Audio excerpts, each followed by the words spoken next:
I forgot to turn the damn mic on. BBN Jack Fruits. What's up, party people? And look, now look what it did to my shirt. BBN Jack Fruits. What's up, party people? How's everybody doing today? I'm hoping everybody's having a beautiful day. It's just absolutely gonna give me bacon neck. Give me 1 minute.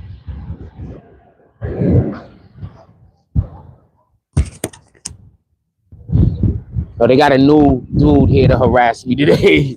He's staring, waiting for me to say something that could trigger him, like having some bullshit going on with me, or so he could pretend like I'm filming him. Niggas is weird, fam.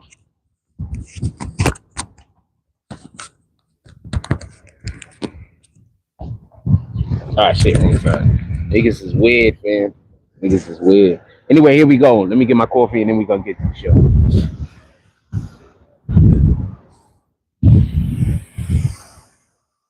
All right, so today we're gonna be talking about the Alpo trial. There's a lot to talk about. We still haven't actually discussed. I am gonna try my best to do a Tonight Show tonight. It probably is not gonna be around 9 o'clock. It might be a little earlier. For the people that don't understand why we haven't been doing the Tonight Show, not for the last couple of months, but for the last couple of weeks, it entirely. Have a good day.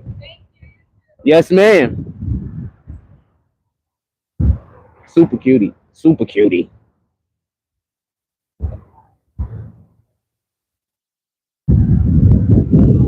Oh, shout out Manzi BK. Shout out Manzi BK. Shout out to Kyra salute. So we are gonna be doing some shows in the evening because there's a lot of guys in the evening that y'all can't get to the show. Y'all at work right now. Y'all can't get to the show during the show. I'm gonna have to bring back an evening show or Tonight Show. We will be doing that a little bit more consistently. This week going into the next week a little bit more consistently. We need to be more consistent with it because that's the best time for us to do the content, the Alpo content. And also when I'm outside, I don't have my books or my notes with me. That's one. Two, I will be doing videos for each individual. I will be doing videos for each individual day at Alpo's trial. Good morning. Chilling. I will be doing videos for each individual day of the Alpo trial. I will be doing videos for each individual day of the Alpo trial. You will get videos for those. I think I missed one day. I think that was day 10 or day 11. I think I missed one day. Other than that, we will be having independent videos. Good morning. We will be having good morning. We will be having independent videos discussing the different days, and depending on how the videos go, I might break it down a little bit more to specific evidence, and so you guys can get a better understanding of the evidence that they had against them. At least my interpretation of the evidence, I guess, and so we will be doing that. So expect those videos. I'm not 100% sure how long they're going to be, and they're going to be scripted, obviously. So I don't know if I'm going to be doing them once a week, maybe 2 in a week. I'm not 100% sure, but I have been looking into it. So you will get that Alpo content. Second, I do want to talk about a little bit later about how the Dems are turning on Joe Biden. I do want to talk about how the Dems are turning on Joe Biden. And I want to say something and be really clear on this. Good morning, my brother. All right? I want to say something. I want to be really clear about this. The Dems are just acknowledging everything that everybody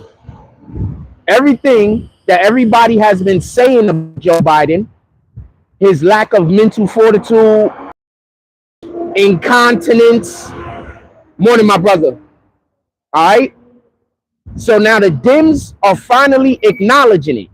I have a different question. My question is, if the Dems are finally acknowledging it now, but this is something that we've seen going on for the last couple of years, how can you trust these politicians? They're with him every day. There's no, every other day or whatever the case might be, often.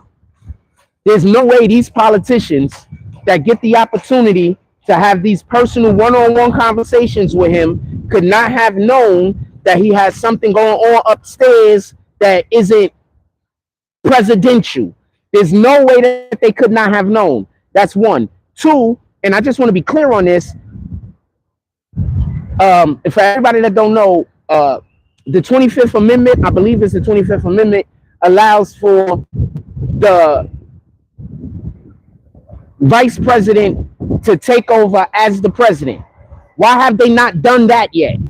Not that I want them to, but I'm just explaining to you that our whole entire president, vice president, cabinet members, all of these individuals should not be, none of these individuals should be in the positions that they are. None of them. They gaslit y'all. You know how people run around, tell everybody to hate on me? That's basically all the Democrats do to the Republicans. They don't give them anything. They don't do anything for them. They don't make anything for us. They don't give us anything. They don't do anything for us. They don't make anything for us happen. All they do is run around saying, hate the Republicans for this reason. Hate the Republicans for that reason. Now look who we got in office. Because you mofos allow for yourself to get gaslit. Look who we got in office now. A dude that craps himself every opportunity he gets. And for everybody that don't know, it's being reported that he thinks crapping on himself is funny. Morning, coach. He thinks crapping on himself is funny. And one of the reasons why he thinks it's funny, because other people have to wash his ass. So he's literally crapping on himself and then laughing because there's people that got to wash him. And this is the guy that's our president.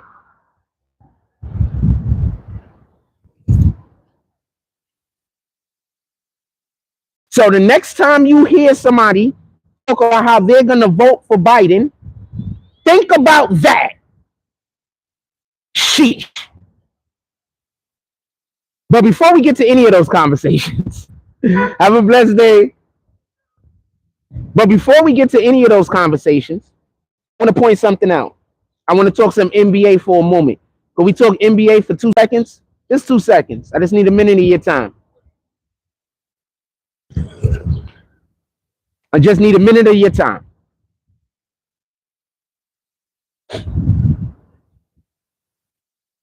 Bronny is not trash. I'm going to tell you what's happening. Bronny is just learned from LeBron.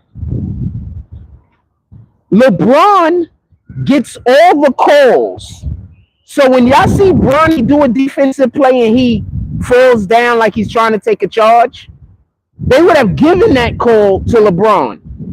When you see Bronny go to the basket and then he misses a shot, he was probably hit. They would have given that call to LeBron. I cannot stress this enough. There are very few NBA basketball players who I think should train their own kids. There are very few. Because most of you, a lot of you, the superstars, y'all get superstar privilege. Your kids aren't getting those superstar privileges. Your kid ain't going to the line 7, 8, 9 times a game on some bullshit. He has to work and earn those superstar privileges. Now, I'm not saying that superstars shouldn't have privileges. I think they should. I think that they need to be tempered privileges, just so we can be clear. But I do, good morning, my brother. But I do think superstars should have privileges. They're bringing the people to the arena. They're selling the merch. They're the motion. But Bronny James, he doesn't get any of those superstar privileges. And that's what y'all watching. LeBron failed his son. And I'm going to tell you how. He should have took his son to all those shooting specialists instead of trying to say, I'm the greatest basketball player in the world. I'll teach him myself. He should have took his son. She just fine, fam. He should have took his son.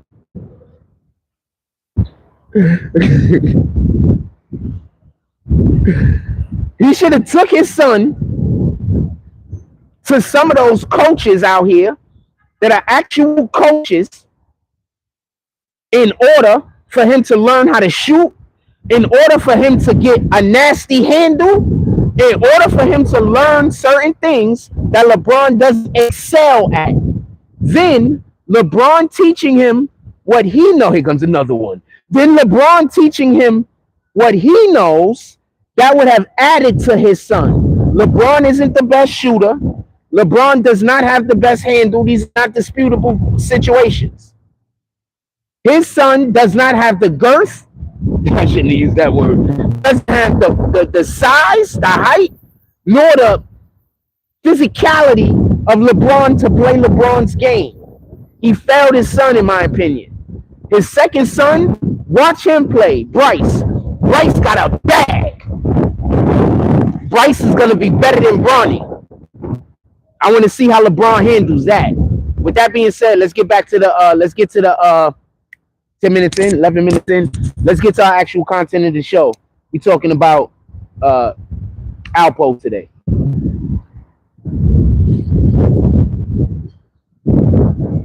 Now, I want to be clear about a couple of things.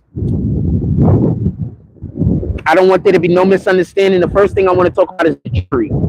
Not because I want to talk about the jury, but because people love talking about the jury. So I have a question. I have a real morning, my brother. I got a real big question. Listen, pay attention. So, when Taxstone was on trial, do you remember how people kept asking me who was in the jury? And I kept saying it don't matter. Remember how people kept saying they didn't have any black people in Taxstone's trial? That's why Taxstone got found guilty? That if there was black people in the jury, that's the problem? Anybody remember that before I say my next thing? Does anybody remember that? Put it in the chat. I want to know if anybody remembers that before I say my next thing.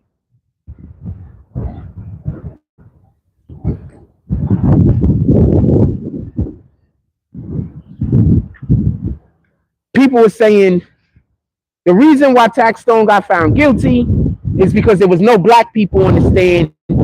It's racism. These people are racist. That's why Taxstone got found guilty. Anybody remembers that? Petridge Farm remembers.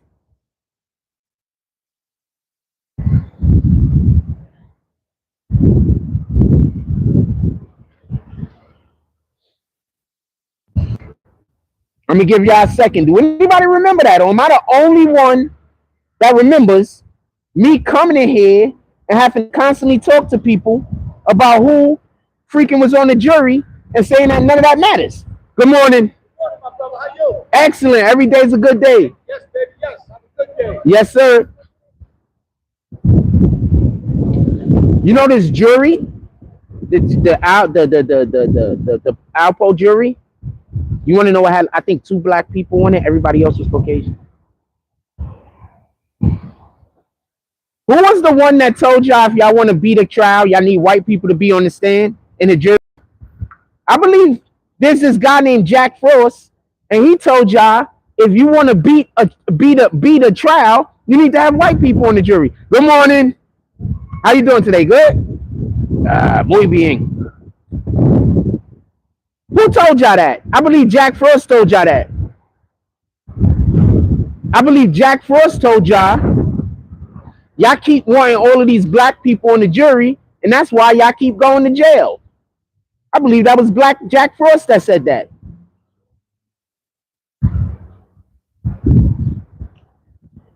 I believe that was Jack Frost.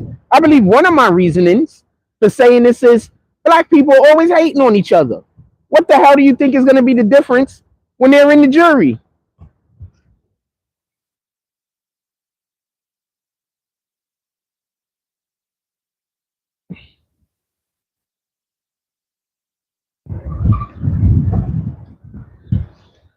So now go to all of those, think about all of those videos that these nudes make.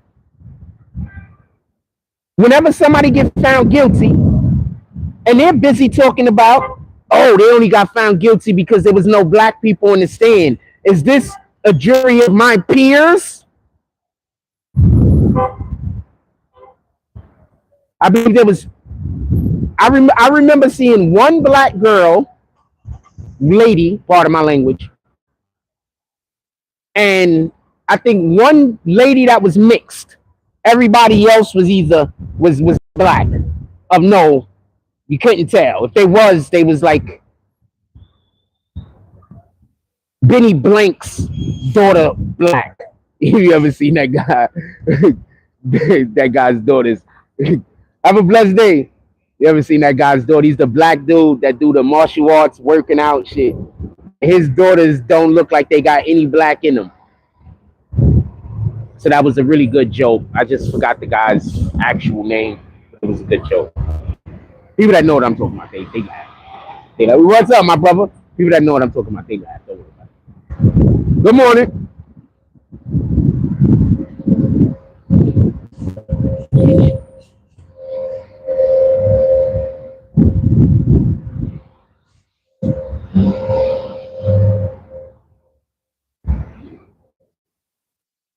So once again, not by no doing of my own, I've been proven correct again.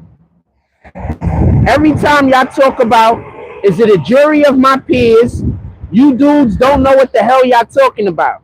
You don't want a jury of your damn peers. Do you know who our peers are? Most of our peers are out here hating on each other.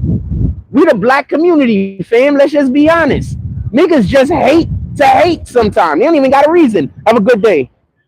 We need to be out here loving one another, showing each other support. We're the least supportive community in the world.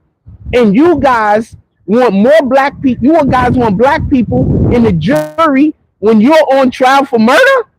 You bananas?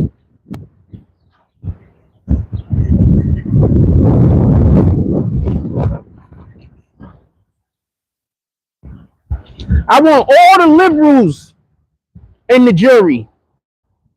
All the white female liberals. I want them in the jury. This is what I mean by people think they know what they want, but they don't really know what they want.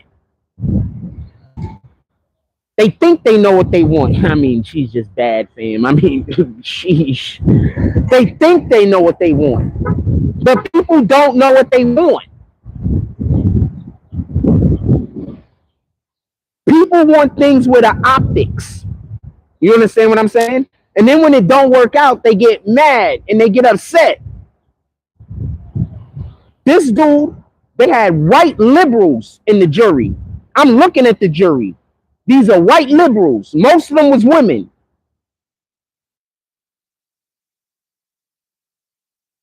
That dude, whether you want to say he beat the case or whether he was exonerated, he got found not guilty.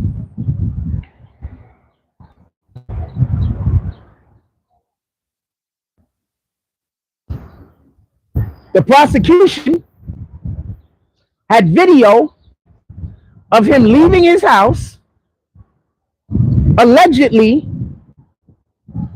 video leading all the way up to the shooting. They only lost him for 18 minutes of the whole day. I need for y'all to think about that. Through the course of the whole day, from him leaving his house to him coming back to his home, they only lost him on video for basically about 18 minutes.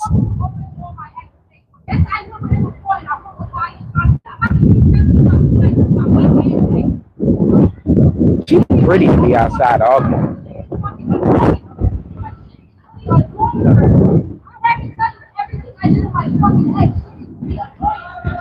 She arguing with her man. Apparently she's doing stuff with her ex, and she doesn't believe that she has to tell him. Yeah, you do. What the fuck you talking about? You cheating, bitch.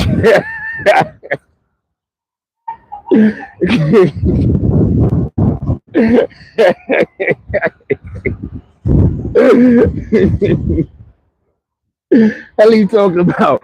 You hanging out with your ex and you don't want to tell me what y'all doing.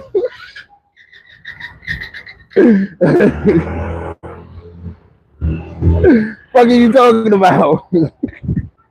If we don't live together, then I'm just gonna have to let you go. If we live together, I don't know what I'm gonna do. I'm gonna have to figure something out.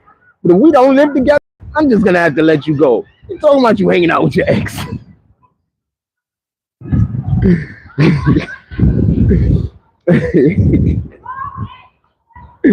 That don't got shit to do with insecurity, fam. That has what to do with, fam. Why are you hanging out with your ex?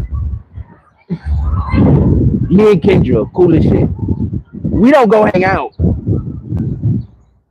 Like we might pull up on each other every now and then. I'm pretty sure she let her man know, whatever the case is. Like, and we might talk, pull up, converse. She sometimes calls me and talks to me about shit she got going on with her man. And I think the reason why she used to do that. And I think the reason why she used to do that so much is because I don't just side with her and I don't just side against her. You understand what I'm saying? Like I give her honest evaluation. It's good when people know you honest because they just deal with you different, man. And it's a beautiful thing. It's funny as hell though. I hope everything works out for homegirl though. And homeboy. I mean, I don't know him, but I hope they can stop arguing and yelling in the middle of the street. Is that homie that play basketball? That might be homie that play basketball. I can't tell from over here. The glasses. What's up, my brother? How you doing today? Your fit looking tight, fam. Thank you. Yes, sir. Have a blessed day. I'm doing well myself. Yes, sir.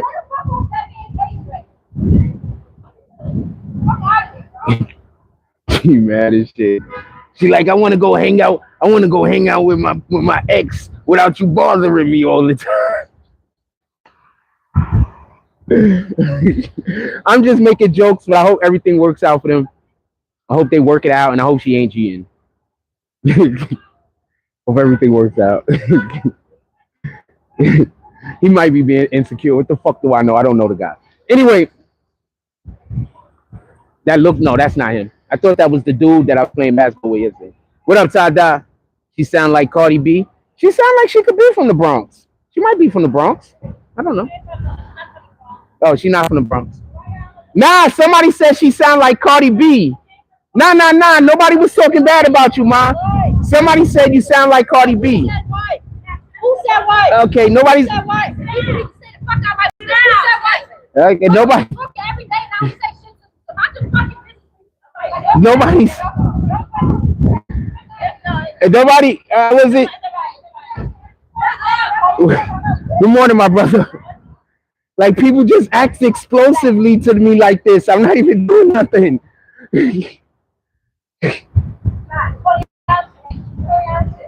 Also, I like the way Cardi B sounds, so I don't know. I don't think that's a negative thing, not for nothing. And I think she do sound like Cardi B a little, maybe. I don't know. I like the way Cardi B sounds. Cardi B sound cool. What's wrong with y'all? Why y'all hating on Bronx niggas all the time? Nah, I'm not. Remy got a nice voice too. We gotta get back to the show, but Remy got a nice voice too. I'm okay with a female having a little bit of gruff in her voice when she talking some of the time, but like I'm okay with that. Ain't nothing wrong with that. She's a cutie though, and she's mad at me. I don't know why. She could be mad though. It's okay.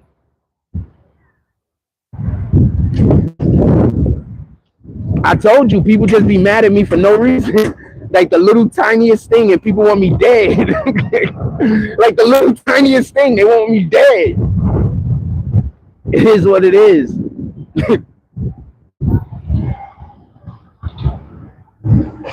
It be the littlest tiniest thing. Don't even be nothing. Let's get back to the show though. She's cute. She's not my type, but she's cute though. She cheating. She cheating. You ever accuse the woman of cheating and she wasn't cheating? They don't get mad. Good morning. They don't get mad. They don't get mad.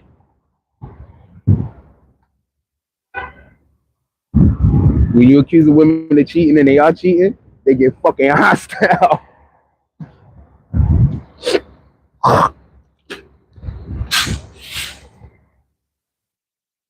Yeah, she cheated. Let's get back to what we talking about. Good morning. Let's get back to what we talking about. So I just want to be clear on this. I previously told y'all that when you're on trial, you do not want all of these. You people keep saying, "Is it a jury of my peers?" Because y'all want black people on the jury, and I'm telling you, you don't want black people on the jury. You want white liberals, preferably white liberal women. That's who you want on the jury. You don't want black people on the jury. Black people just hate each other. We just hate each other. She's mad at me. I didn't. Just so we can be clear, y'all know I didn't say anything negative. Y'all know I didn't say nothing bad to her. We're on camera. They just react to me like this for no reason whatsoever.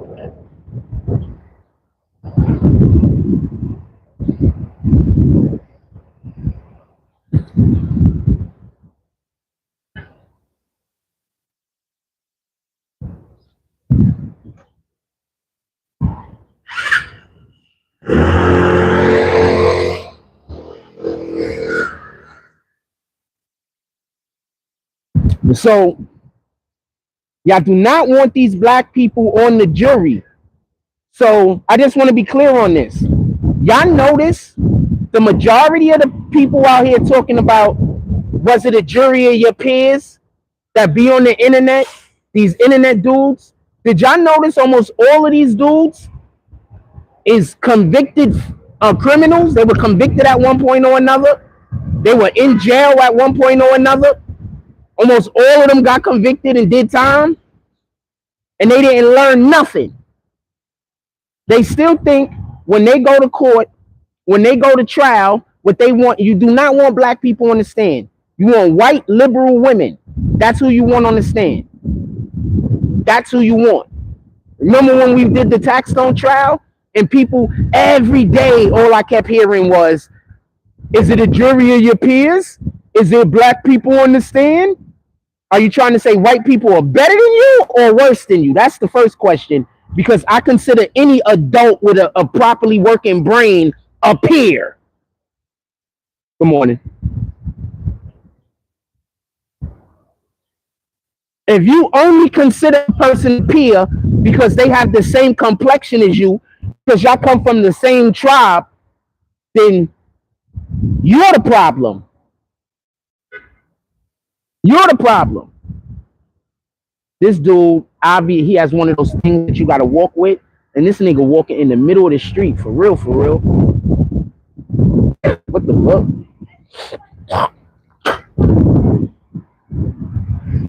You're the problem. So every time I hear, is it a jury of their peers? Are they black? Like the whole jury is only supposed to be black people. That's the only way a person can be a peer. Black people can be racist. Let's just be honest. Let's stop acting like black people can't be racist.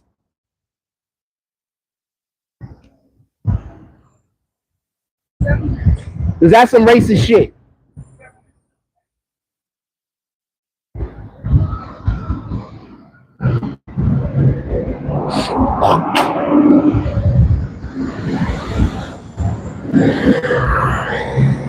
Because that's some racist shit. And these are the same black people that are later on gonna complain after they get arrested, after they get convicted. They're gonna complain about white supremacy. You know who convicted you? All of your black brothers and sisters out here that don't believe that you were innocent. That's who convicted you, because those are your peers, remember? Now let's talk about dude in the Alpo trial. He got found not guilty. I looked at that freaking jury. I'm telling you right now, almost the whole entire jury was liberals. Almost the whole entire jury, you can tell they were liberal. There was like two of them that I was like, they kind of fine, but they might be Biden supporters.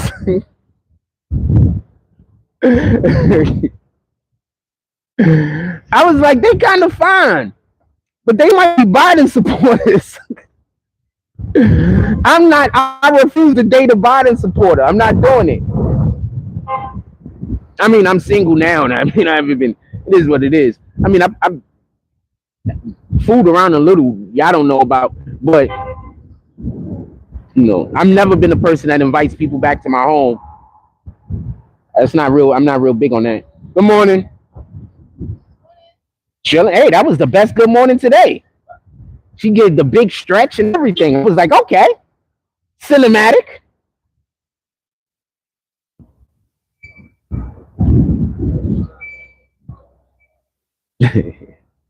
Super cutie. Thick as fuck. Anyway, let's get back to what we're talking about.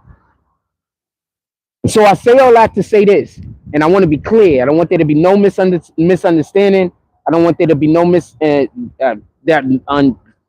misinterpretation. I don't want there to be no misinterpretation. And then I'm going to move on to the next topic. Not next topic, but next aspect of the Alpo trial. I 100% believe that he got found not guilty because the jury was predominantly Caucasian. I 100% believe that. There was only one person on the jury that you could look at and say that that was a black person. It was a black woman. Everybody else was either all the way Caucasian, and there was one girl that looked like she was mixed with something, or she could have been not even Puerto Rican, because Puerto Ricans and mixed girls that's white and black, their curls are different. So she looked like she could have been mixed with white and black. She was cutie too, though. She was also a cutie. God dang it, shorty right here is just fine as hell, man. I mean, I don't even know what to tell you. Morning, my brother.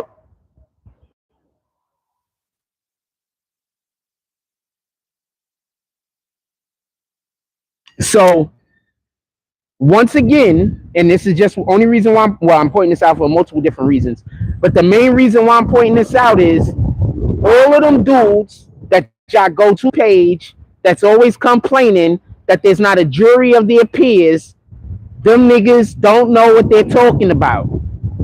They don't know nothing about law. They don't know nothing about human nature. They don't know what they're talking about. They're just saying things because they believe it sounds good. They have no idea what they're talking about. None. This trial proves me to be correct.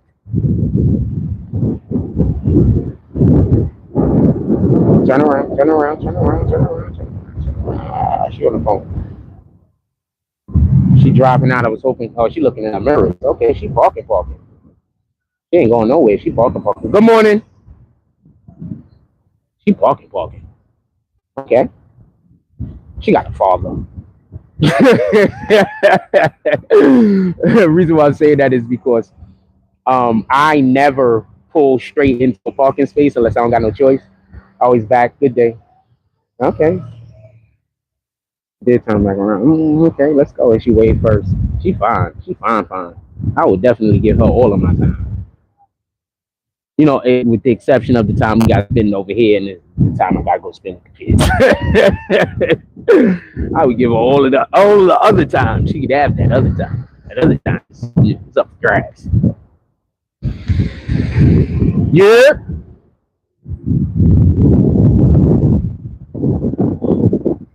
Nice. Let's move on to the next the next part of this conversation. Just want to be clear. Please, the next time you hear somebody bring up all of this BS about a jury of the peers because they only want black people on the jury, just know they don't know nothing. You don't want black people. You don't really even you don't want anyone in particular. Morning, coach. You want liberals. You want white female liberals. That's the type of people you want on this one. If you can't get them, then I'd have to, really, you want anarchists if you can't get them, basically. You want people that want to tear the government down. So you either, if you're on trial, especially for something like murder, and your jury selection is going, you want to find people that want to tear the government down. They don't believe the government. They don't believe nothing the government is talking about. Or you want liberals that believe even if you committed a crime, you deserve a second chance. I don't know good morning. I don't know no other way to explain that. And this is why I keep trying to tell y'all these dudes don't know what the heck they talking about. They just talking. How many times have I told y'all stuff I've been nail on that morning, my brother? How many times have I told morning? How many times have I told y'all stuff I've been nail on the head correct? Nail on the damn head correct. And then we still got people in the chat trying to argue with me about it.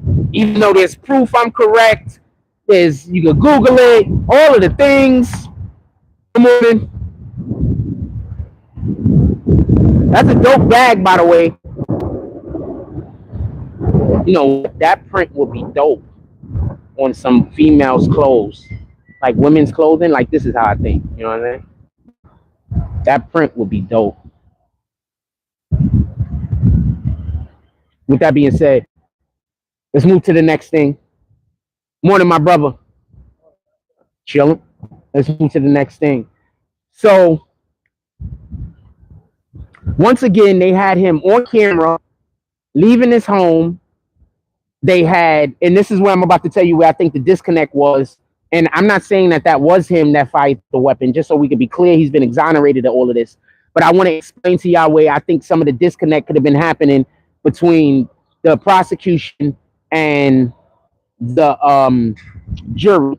So there was 18 minutes that was lost, right? That don't have the slightest idea where Shaquem Parker was for 18 minutes. Now, I also think that that's weird because if y'all got cameras in the whole entire neighborhood and y'all got him going here, going there, going here, going there, you should at least have a part of the video where he's going to a place and then he's there for 18 minutes. And then all of a sudden, he reemerges. So, and just so we can be clear, this isn't anything that the defense team said.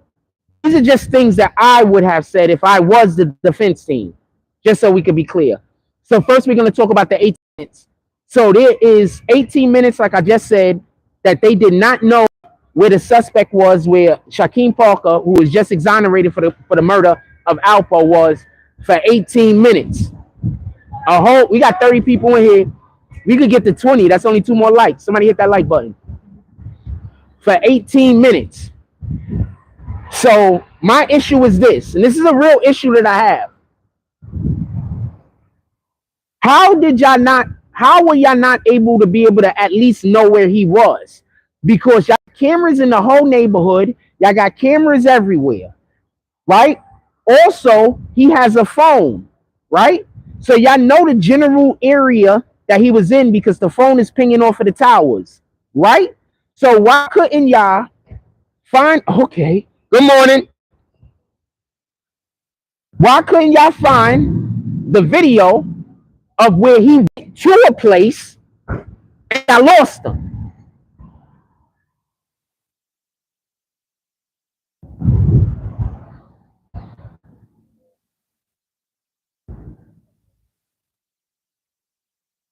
I'm going to say this again. I'm going to say it a little bit slower because I know that there's people in here that probably still think all black people should be on the jury. And that's the only way a person can have a jury of their peers. So I'm going to say this a little bit. I'm going to say this again, and I'm going to say this a little bit slower. They lost him for 18 minutes right before the shooting.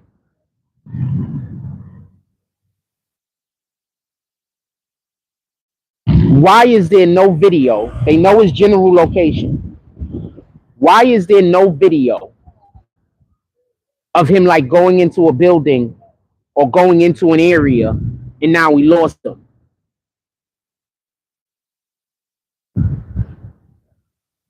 Why isn't that a thing? Morning, my brother. Why is that not a thing? Because that I can understand.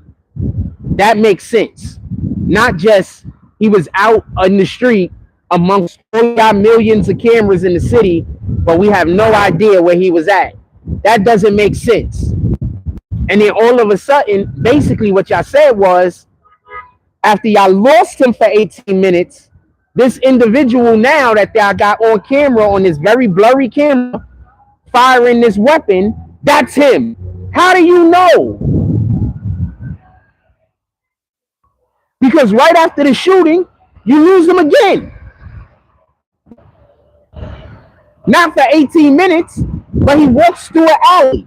Whoever it was, walked through an alley. When they walk through that alley, the video of them walking through the alley is not really, you can't really tell who it is.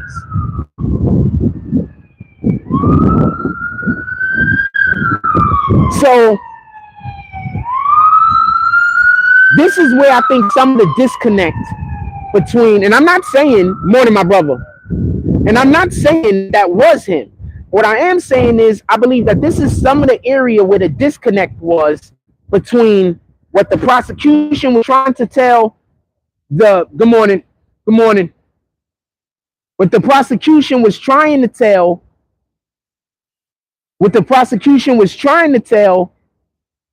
the jury, and what the jury accepted, just so we can be clear. I'm gonna do a roll call real quick. Other people call what they call roll call. They have their own roll calls. We started roll call on YouTube. Was it nobody talking about having any roll call on YouTube before us?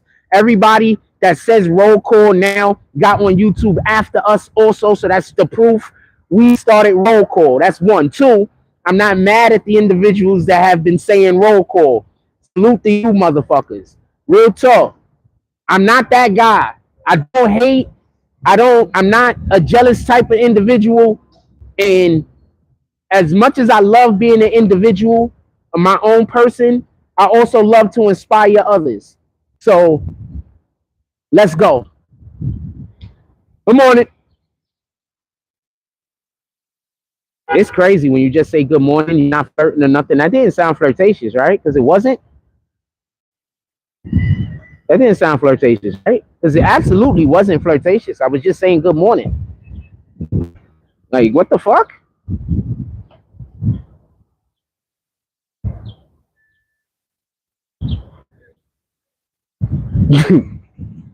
I think I just want to stop for 1 second. We got a problem in our community where people just aren't used to other people just being human beings. And the simple act of just being a human being to each other, make people think there's something wrong with you. Like just being a human being.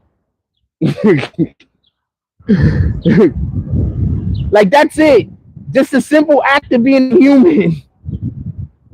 I'm never talking to her again. Anyway, let's do roll call real quick. Good morning. Good morning. Morning, my brothers. All right. Morning. I just say more good morning to people. I have good positive energy. Good morning. I have good positive energy going on. I want to share it with others. That's it. I don't have no ulterior motive. Good morning. I don't have no ulterior motive. I'm not trying to get nothing out of nobody and nothing. I just have good positive energy and I want to spread good positive energy to others. That's it. That's it. That's all. I'm not out here trying to find a girlfriend. I'm not out here trying to make buddies. I'm just literally just being a nice person. That's it. Sheesh, fam. Part of my spitting. And this is why you don't want black people on your jury when you when you're on trial. You don't. I'm telling you, you don't. They don't. A lot of us, not all of us, obviously, but a lot of us just don't even understand kindness. We don't understand just a person being kind. You do not want them on the trial. You do not want them on your jury, fam. Let's do roll call real quick.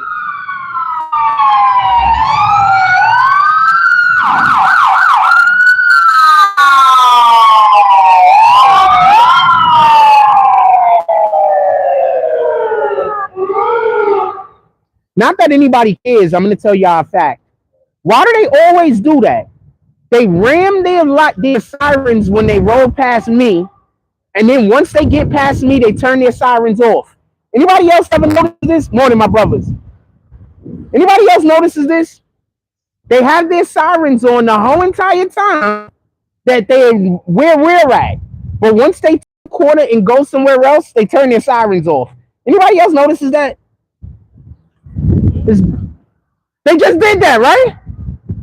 They do that all the time. They have their sirens and everything blaring when they're wherever I'm at, and then as soon as they turn the corner or they go down the block, they turn them off.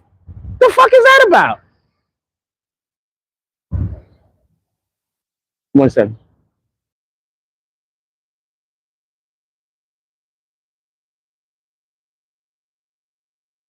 Keep trying to tell y'all I don't live in the real world with the rest of y'all. Like, I wish I did. I wish I lived in a world where people treated me dependent on the way that I am as a person. I wish I did.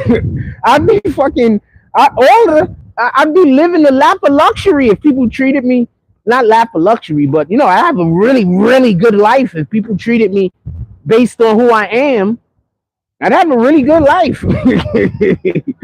That being said, let's get back to roll call real quick. Shout out to Kyra Knowles. Says, good morning, Frost. All praises to the Most High. All praises to the Most High. God is good. Jesus is King. Good morning, BBN. Run them likes up. Let's hit that like button. She said gaslighting. That was a reference to when we was talking about how the Dems, it was overly supporting Biden up until about 3 or 4 days ago. So you can't tell me. So you can't. I don't know why she just gave that guy the middle finger, but that shit was funny as fuck. So you can't tell me that these Dems a noise campaign. That's what they're doing. That might be what they're doing. I don't understand. I don't know, fam. Anyway, so freaking, just so we could be clear, that gaslighting was for the more than my brother. About when we was talking about the Dems and how the Dems are now acting like they just found out that Joe Biden might have something wrong with him, when it's been obvious that there's been something wrong with Joe Biden for like the last 2 or 3 years. Now she's a chick I would date. Like, I'm super particular. I would date her.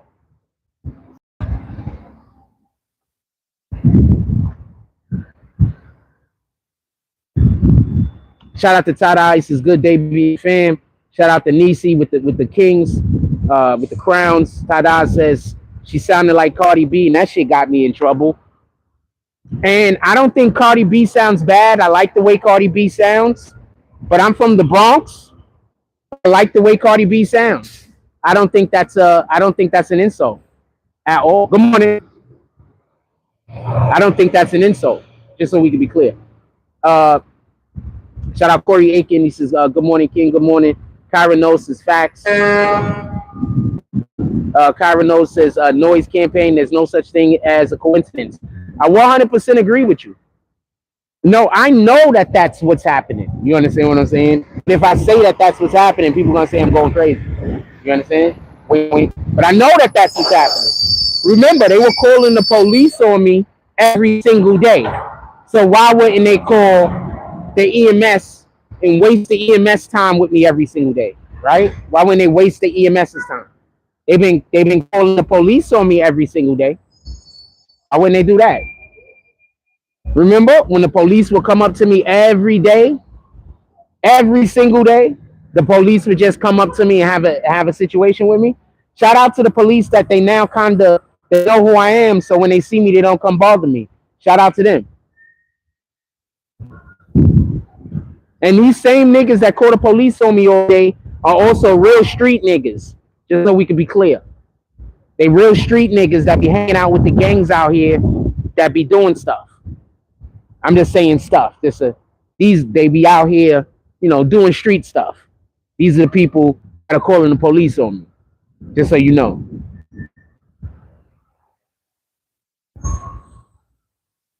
Anyway, let's get back to it.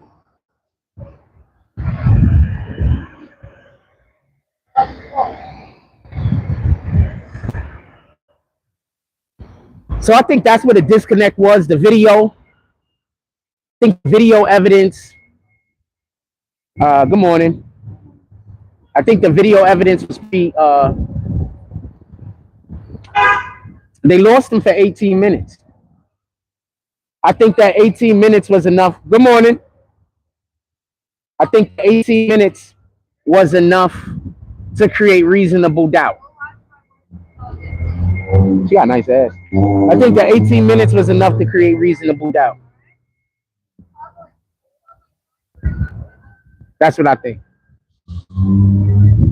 There's a couple of other things we'll talk about also, and I'll go more in depth when I make the shorter videos.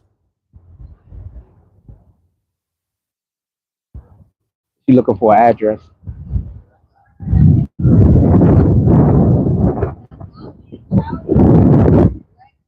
Morning, my brother.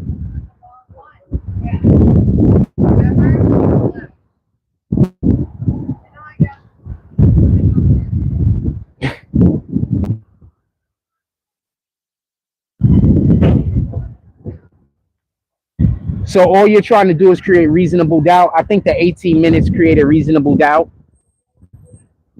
If all of your evidence is based off of the video, good morning. If all of your evidence, sometimes I just say good morning because the people look at me like take a long look. So I say good morning because I'm under the impression that, you know, they want to say good morning. So that's why I say good morning also sometimes. Sometimes I'm wrong, sometimes I'm right. It is what it is. So just so it can be clear. So I think that that's how the good morning. Yeah. All right. So that's what I think created the reason. That's one of the ways I think reasonable doubt was created. They lost him for 18 minutes. And then the individual that they're saying was him, when he walked through the alleyway, I mean, you can't take one clip. They had a clip. I wish I could show y'all. I need another rubber band on the phone. There we go. They had a still image that they had taken, right? And the still image was basically the dude with his legs like that walking, right? And then they took another still image of a different time of, wait, pardon me. They had a still image of the person that was on trial walking, like with his gait like that or whatever the case is, right? Then they had another still image of the person who actually did do the shooting, because it was right after the individual did the shooting. They had another still image of the person basically in that same position, and they're saying this is the proof that this is the same person. Sounds like that's reasonable doubt. It doesn't, I don't think that you could connect it perfectly that way, because it's one thing to see a person's entire walk and saying that person walks like an individual, right? That's one thing. It's a total another thing to just have a clip of an individual, a still of an individual, and you matching that still of the individual to another still image of another individual and saying that they same person. You understand what I'm saying? That just,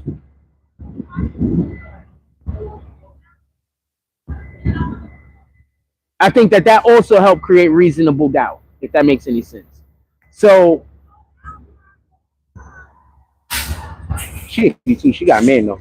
Morning, my brother. Morning.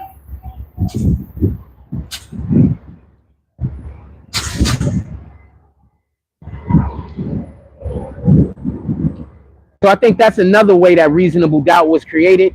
Because remember, you're only trying to create reasonable doubt. But she is super cutie. She got a man though. She be with him most of the time. She fine. I don't. Good morning. Do not know her personally, but she's absolutely one of the best looking women out here. That's just a fact, as far as I'm concerned. I don't know her personally though, so I don't know her attitude. I don't know her personality. But she is by far one of the best looking women out here, if not the best looking woman out here. That's just my opinion. I like them brown skin.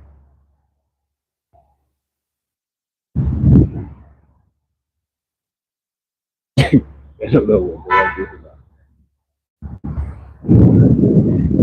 Any regard, and short.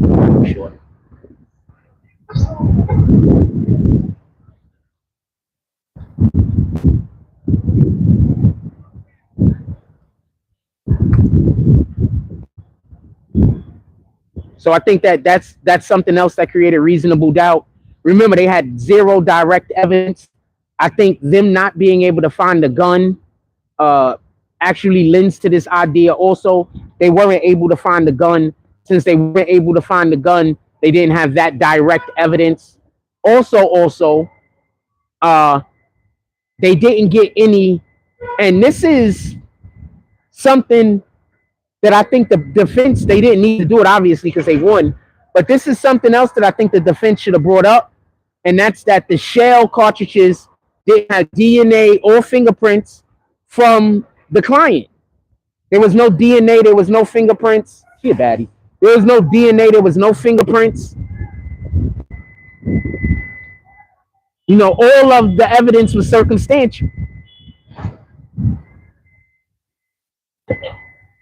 Honestly, being quite honest, I wouldn't be remiss to say the prosecution probably wasn't as ready as they thought they were. And another thing that I think hurt them, and I might do basically like 3 or 4 videos basically on how I just had a great idea. Let me be quiet though. Okay, I'm not gonna tell you what the videos is about. Just had a great idea.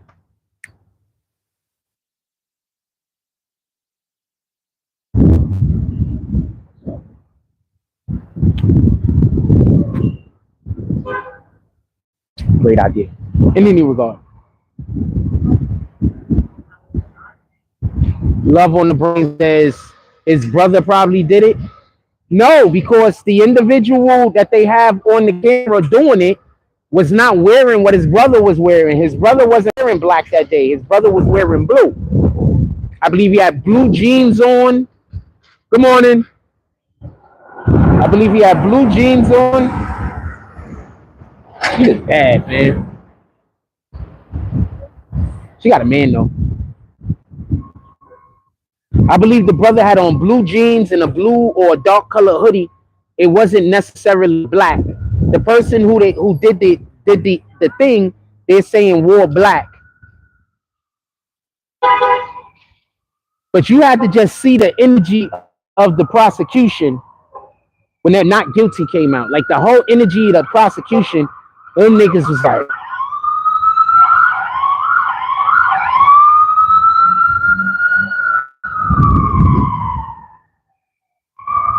and I'm going to tell you, I believe the defense thought they lost before the verdict came out. His mother was in the courtroom crying, saying that she heard they found her son guilty. I don't know who told her that. I'm going to tell you what I think happens. These people listen to my show, right? With all due respect, I appreciate y'all listening to the show. I love y'all. Don't get it confused. They listen to my show and they misinterpret me telling you guys what evidence the prosecution have with me saying the individual is guilty. I'm not doing that. I'm just telling you what evidence the state has, the prosecution has against the accused. That's all I'm doing. I'm not telling you one person is guilty or one person is innocent. If you notice, people keep coming into the chat and asking me, do I think that a person is going to be found guilty or do I think a person is going to be found innocent? I barely, if ever, answer because that's not my job. My job isn't to ascertain the guilt of anyone. My job is just basically to tell y'all the information that's happening in the court because some people can't go to court for various different reasons. Other people don't live in New York City. Other people don't got time. So I'm literally just telling you the information that's happening in court. So what I think is happening is these individuals listen to what I talk about. We'll talk about that in 2 seconds, incognito. I'll talk about that also. Give me a minute. We'll talk about that. Absolutely. We're going to talk about incognito says, hey, Frost, they saying the chick that set up Fulio was found dead. Did you touch on that? We'll speak on that. Give me 1 second though. Let me finish what I'm talking about. Give me 1 second. Good morning.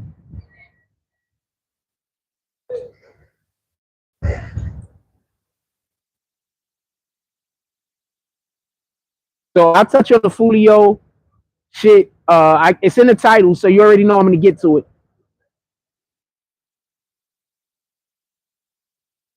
It's in the title. You already know I'm gonna get to it. Give me a minute, and then I'll come right back to it. Give me about 5 or 10 minutes and finish what I'm saying right here. Then we get right back to it. So the problem is, she was out here waiting for that bus for like 3 hours. I mean, not that long, obviously. I'm exaggerating. Oh, she's not waiting for the bus. She fine as fuck. I think she's on the same tier as that dark skin girl I was just telling y'all about. They the same tier. Same exact tier. Just, she looks like she wouldn't be a handful though. The dark skin girl might be a handful. She looks like she's gonna cooperate. You can get it done. Because that's like the most important thing when dating somebody. You know, do y'all cooperate with one another so we can get shit done? You understand? We can't get shit done if we can't cooperate. You understand what I'm saying? We gotta be able to cooperate so we can get shit done. She looked like she cooperate. Like get to the bag with her. Like you could move out the fucking hood. Like all you gotta do is be a nigga with a plan. That's it. All you gotta do is be a nigga with a plan. You're like, yo, look, ma, this is what we doing today. And she gonna be on it. Anyway. So when y'all watch me, I know my show be confused with this shit. I'll be doing mad bricks to other shit. So when y'all watch me and I'm telling y'all what's happening in court, that's not me saying a person is going to be found guilty. That's not me saying that. That's not me saying a person is going to be found innocent. It's not me saying it. All I'm doing is telling y'all what's happening in court. Morning, my brother. All I'm doing is telling y'all what's happening in court. That's it. I'm not doing nothing else. I'm doing zero other things. Y'all want to talk about Fulio thing now? Or do y'all want to go to the next aspect of what we're talking about Alpo? Put it in the chat. Somebody comment. Fulio thing now? Or do y'all want to talk about the next aspect of the Alpo conversation? Have a blessed day.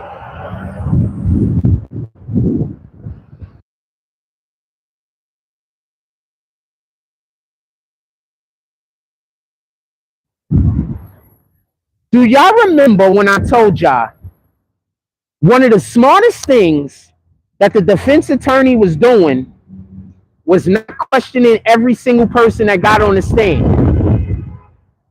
Remember when I said that? Do you remember when I said there was another trial? I'm not going to say which trial it was, but there was another trial where the families of the individual that was on trial was busy going at or upset with the defense attorneys because they believed the defense attorneys were supposed to ask questions to everybody that got on the stand.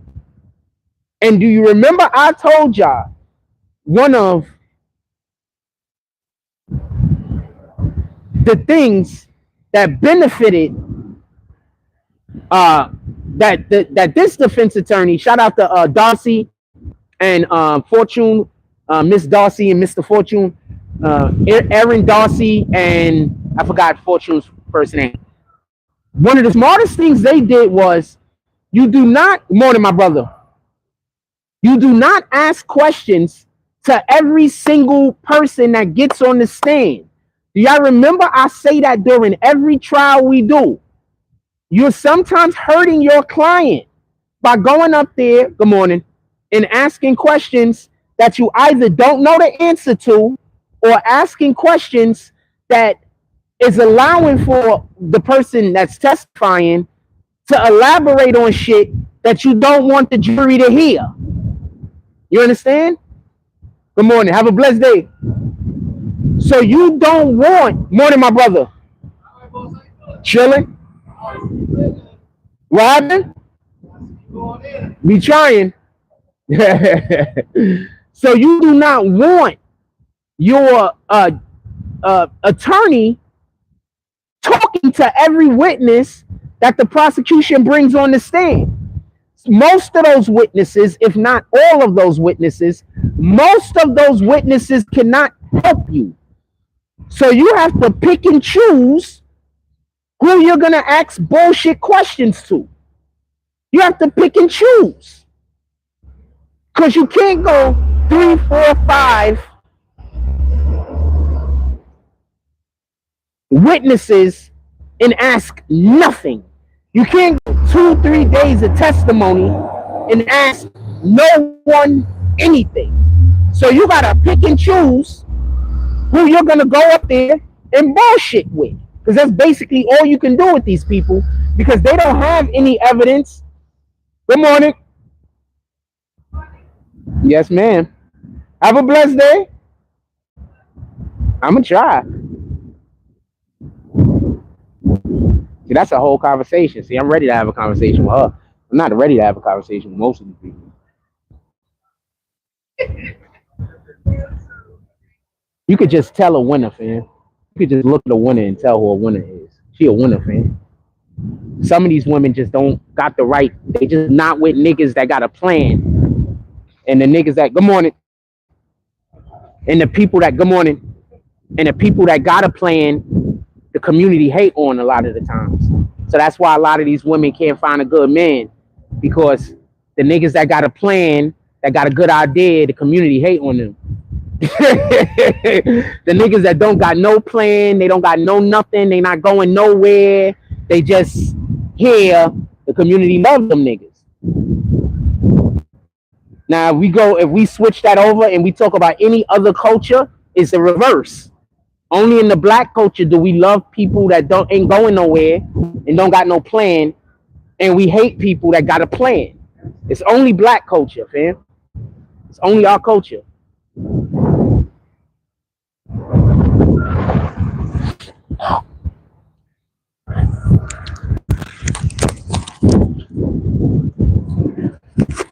It's only our culture.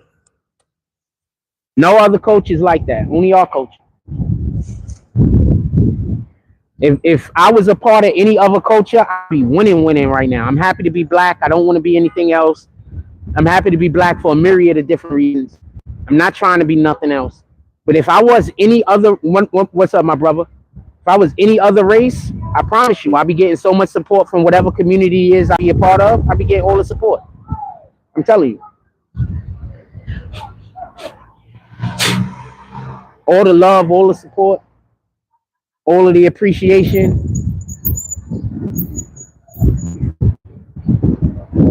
Incognito says, what do I think the outcome for Shaquem will be now that he beat the case? I don't know, but from what I'm hearing, it wouldn't be a bad idea for him to lay low.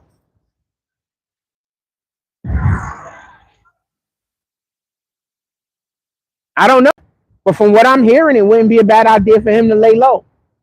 Because just imagine this for 1 second.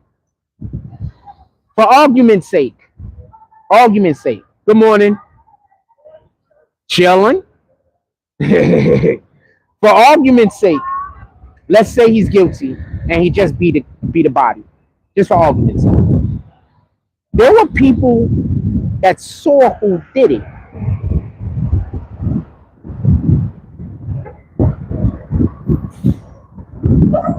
So him beating the case in court is not going to change the fact, if he did do it, that there was people that saw him do it. So I don't know how hanging around, morning, my brother. So I don't know how hanging around Harlem would help him out. Now let's say he absolutely didn't do it. It really was somebody else. There's going to be people that still think he did it. So whether he did it or not, I don't think he should hang around Harlem. I think that he got to go find a relative that lives in another state, and he got to go book for a couple of years. He got to leave. Got to hit that trail. That's just my opinion.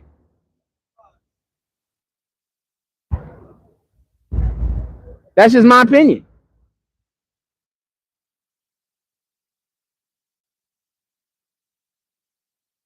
I think he got to bounce for a little while. Think he got to go find something else to do. I don't think I would give him an interview, just so we can be clear. I would 100% give him an interview. I would 100% give anybody that wants to talk about this, that's involved in this, an interview. Let's just be clear. But if he goes on something like Vlad, he's going to get killed. If he goes on one, good morning, my brother. If he goes on one of these shows that they're just there to exploit our culture, they're gonna put him in a situation where he's not gonna be here much longer. That's my opinion. And I think Vlad, for the most part, exploits us. I think, but people want to be exploited, just so we can be clear. So it's not Vlad exploiting us and people are dong shong mad about it. No, these people are going on Vlad to get exploited. So because of that reason alone, I'm not mad at Vlad. And the same thing goes for Adam 22. No jump shot. What's that guy name?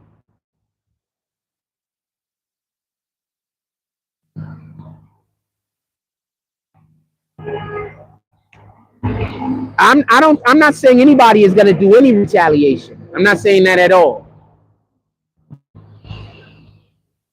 If not for anything else, peace of mind. I'm not saying that at all. I just think it'd be best. It'd be to his benefit if he removed himself from Harlem for a couple of years. Just go do something else. I think it'd be to his benefit. That's what I'm saying. I'm not saying anybody is retaliating. I'm not saying nobody's coming after him. I'm not saying any of that. If not any other reason, him staying in Harlem is gonna make it look like he's there, like and you might not want those optics. You understand? You might not want those optics. Because remember, whether he's guilty or not, for a lot of people, is they just gonna feel like he beat the body. They're gonna feel like he is guilty and he beat the body. And when I actually start disclosing more of the actual evidence in a better form of content, where it's pre-recorded, so I'm 100% focused, you'll understand that even though it was circumstantial evidence, it could have went either way. And whenever anything could have went either way, you got to think about how people think about that. You understand what I'm saying? So whenever something could have went either way, you're just gonna have people that believe it went the wrong way. You're gonna have people that believe it went the right way, because it could have went either way. David, morning. You too, ma. Miha.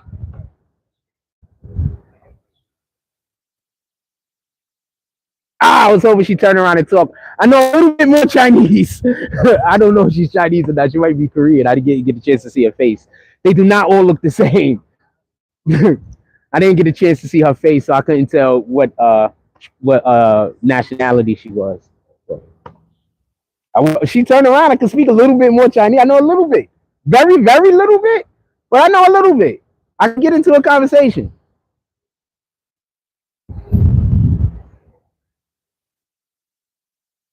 Random thing. So there was this lady that used to work in this Chinese food restaurant on Grant Avenue off McClellan in the Bronx. And every day I used to go in there, she used to shoot her shot at me. So she used to teach me. So she used to shoot her shot at me all the time. So she was always teaching me Mandarin or Chinese or whatever the case is. I don't know which dialect of Chinese it was, but she was always teaching it to me all the time. She was always shooting her shot. Incognito says, yeah, I see what you're saying. Hanging around Harlem, the same people in the same neighborhood, he might get himself in trouble, and next time he might not be so lucky. Yeah, just you got to change that energy. You got to go somewhere else. You got to change that energy. You got to go somewhere else. It is what it is. Like, think about if we get to the bag. Good morning. Think about if we get to the bag without something happening that roots me in Coney Island. I'm obviously going to move from here. I'm tired of dealing with all of this random hate. What the fuck? But I mean, if I'm doing something that causes for me to have roots here, then obviously I'm not going nowhere. But other than that, if I get to the bag somehow and I don't have no roots here, hell yeah, I'm leaving. I think I like walking around somewhere where people just hating for no reason and I gotta constantly deal with bullshit and people constantly thinking things about me that ain't true. And every time I try to talk to somebody and try to get into a conversation, not every time, but often, people just arguing with me for no reason. People are constantly coming up to me and telling me about stuff that I don't know nothing about. But they talking to me like I did it. But it be shit I don't even know nothing about. Hell yeah. If I get to the bag without having to put any roots in Coney Island of any kind, hell yeah, I'm moving. Fuck out of here.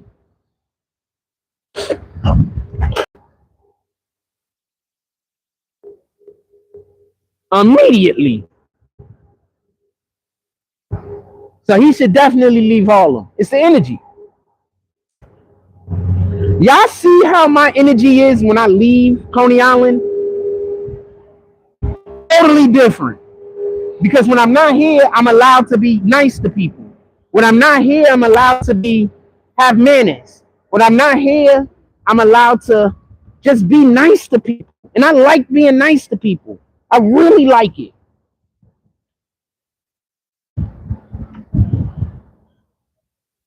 That's a big part of my day.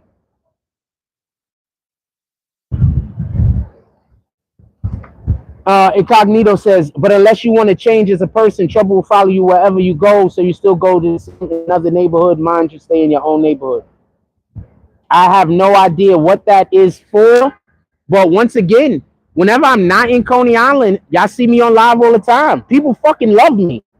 Like, this is the only place since we've been on the internet for how many years? 8 years now? Almost? This is the only place I've ever been where people don't like me. So it's not me.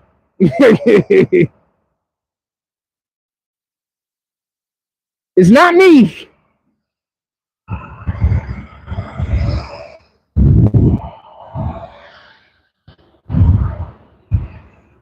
It's the only place I've ever been. This is literally like in my life. This is the only place I've ever been where people don't like me. I've never lived anywhere. I've never been nowhere. I've never visited nowhere ever in my life where people didn't like me. This is the only place ever.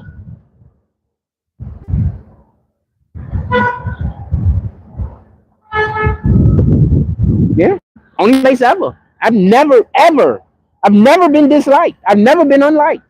This is the only place in the history of me being alive. So you take that and do with that whatever you want to do with that.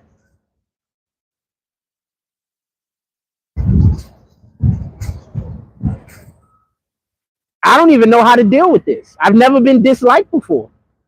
I don't even know how to deal with it. I don't even know how to deal with it. I've never been disliked. Never. I've never had a bad reputation. I've never, ever. I don't know how to deal with this shit.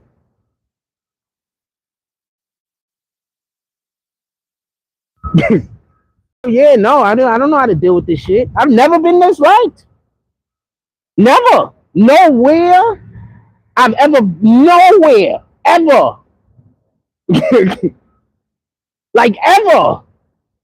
Why do you think y'all keep seeing people come into my chat that talk about that they knew me for 10 and 15 years and how much they love me or how much they like me or how cool I am? And a lot of these people be in the industry. A lot of these people be in the street.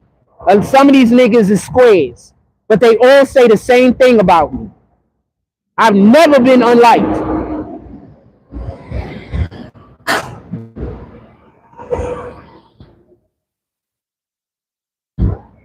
Anyway, y'all want to talk about that Fulio thing real quick? Put it in the chat. Y'all want to talk about that Fulio thing real quick? And shit's crazy, man.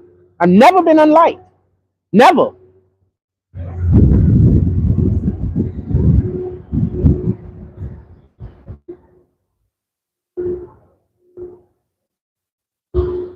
This is completely new water to me. I've never lived in a neighborhood where I just didn't, where I never. Y'all want to talk about the Fulio thing? Put it in the chat. We can talk about the Fulio thing for a little while. just new. I never experienced.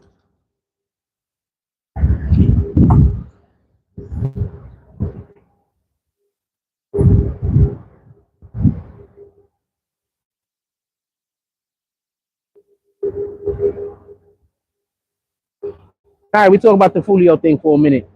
So for everybody that don't know, the rapper from Florida, Julio, was recently gunned down. Right? What I say about the chick, you know, his Instagram profile is basically trying to lead people to believe he's still alive. In any regard. So the rapper Julio was, I guess, allegedly gunned down. We're gonna assume he actually was gunned down now. Why? The chick that allegedly dropped his album just got found in a freaking a lot recently, a field, whatever you want to call it. I mean, if it's in Florida, I guess we're gonna call it a field, maybe not a lot. But she just got found in the field. She's allegedly the person that dropped Fulio's Addy before he got killed. Now I want to say a couple of things. The first thing is this. Most of the time, y'all dudes get shot at. Most of the time, y'all dudes get killed. Most of the time, y'all dudes get set up. It was a woman.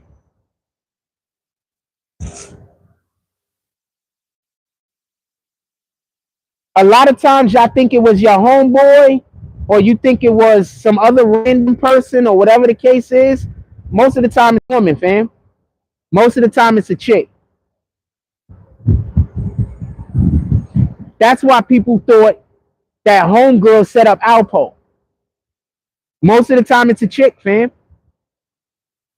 Y'all dudes lower y'all guard when it comes to these females. All a chick got to do is look middly attractive. I'm going to say middly because sometimes I think chicks just be okay looking and y'all be treating them like whatever because they went and got a BBL and some breasts put on them. So y'all treat them like they gold or whatever the case is. When in reality, she's still in the middle. She just got a BBL. She's still in the middle. Right? She got breast implants. She's still in the middle. She got all of the stuff done to her face. So now she looks like those 300 chicks over there. They all look identical. Because the thing that they don't tell you about plastic surgery to the face, the more you get, the less you start looking like an individual. So the more plastic surgery you get to your face, the more you start looking like those other people that got plastic surgery. Good morning. The less you start looking like an individual. I think it's more attractive to look like an individual. I just think that's more attractive. I think looking distinctive is cool. I don't think we should all be trying to look like everybody else. Have a blessed day. She smiled a little. I saw that. That's a little smile. Somebody's birthday today.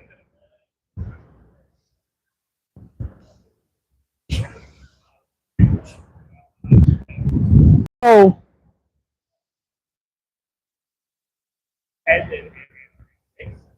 Have a blessed day. So these chicks is just getting niggas set up right and left. And this is another thing that we don't talk about enough. And this has nothing to do with white, black, or nothing. This is nothing to do with anything. This is just a way females are. Generally speaking, females is always trying to upgrade. This is just real talk. Good morning, brother. Generally speaking, females is always trying to upgrade. So let's say they got a situation and it's an okay situation, but they think they could get into a better situation. More females are going to choose that better situation than not. That's what I'm saying. I forgot what you call it. It's a word for that. Where they're always trying to, switch and change, but in an upward trajectory. So All you would need to happen is you have some chick that you doing good with, goodbye, and then somebody come along and give her the impression that they could improve her life. Give her the impression that they could do this or do that. And she out the door.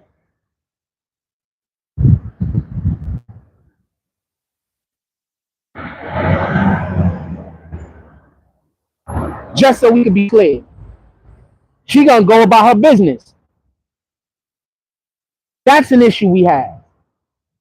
Not in the black community, just period. So y'all have all these middling chicks, these women that are in the middle. Y'all treating them like they're up here, but they're just in the middle. They know they in the middle.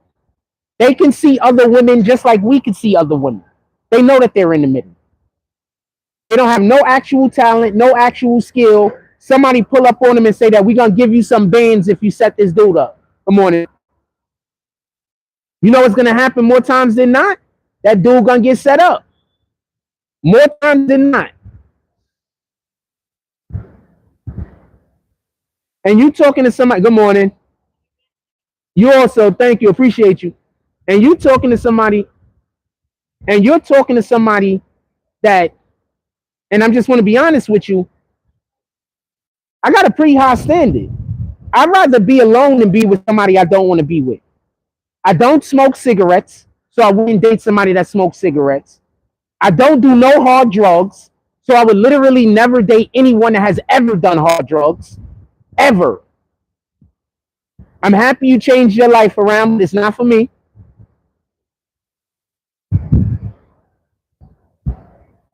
I also need there to be a certain ratio of cuteness.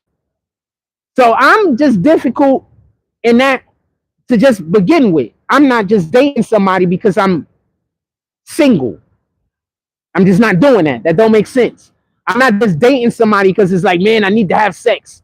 I'm not just dating somebody for those reasons. A lot of y'all have ended up with kids y'all don't want for that reason. I'm not doing that at all.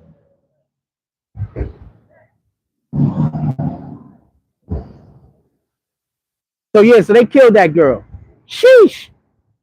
So they killed that girl. That's crazy. And I really want whoever it is that I date to be at least a little bit into going to the gym and working out, just a little bit. Just have some kind of active life. Just some kind of active life. Some kind. I want to be with somebody that we can go be active together, that we can go exercise, work out, run, whatever the heck it is, do that together. I want to be with somebody like that. I don't want to be with some chick that we sit around on the couch all day. I don't want that. That's not something for me. I want to be with somebody that we gonna go do some shit. We gonna go be active. I'm not used to. I'm not saying I've never dated chicks that were not active, but the majority of the females I've dated in my life are active individuals. Go out and do shit, and they move around, and they got pretty nice shapes, and they're active. I don't know no other way to put it. I'm trying my best, because people feel disrespected for every little thing. You understand what I'm saying? Not trying to be disrespectful to anybody. Morning, my brother. Yes, they killed the girl that allegedly dropped Julio Foolio's addy. I don't even want to hang out with niggas that can't have that people concerned about addies. I don't really want to hang out with you niggas. I'll be cool with you niggas as hell. We could talk. We probably stand on the corner for a little while, or go to a place and we talk for a minute. May hold a conversation with y'all for like an hour or so. You know what I'm saying? And I go about my own life. But I don't want to make a nigga that you got these type of problems where people is looking, they gunning for you. I don't want to make you one of those people that I spend all of my time with and I'm hanging out with and we doing shit all over the place. There's nothing that you could give to me that would want me to put myself in that situation. There's no amount of money. There's no clout. I don't even care about clout. Clout is like one of the worst things. Literally, I hate clout. I absolutely hate clout. It's one of the worst things that's ever happened to me. I hate that shit. um,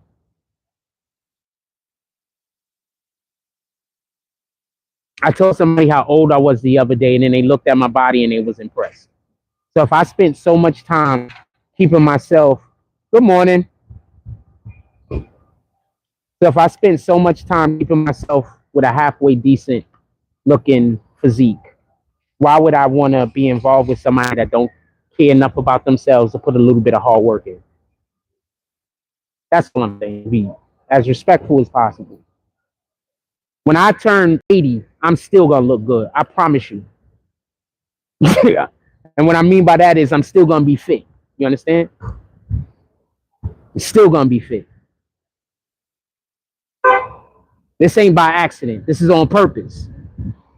This isn't because morning, my brother. This isn't because I have some kind of incredible metabolism, which I do. This isn't that. This is because I put in a certain level of work and a certain level of attention into myself to make sure that I am physically fit in a certain manner. And it just so happens that by me doing that, I look like this.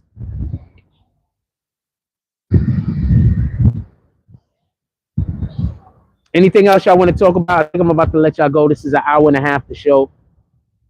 Anything else y'all want to talk about? Put it in the chat.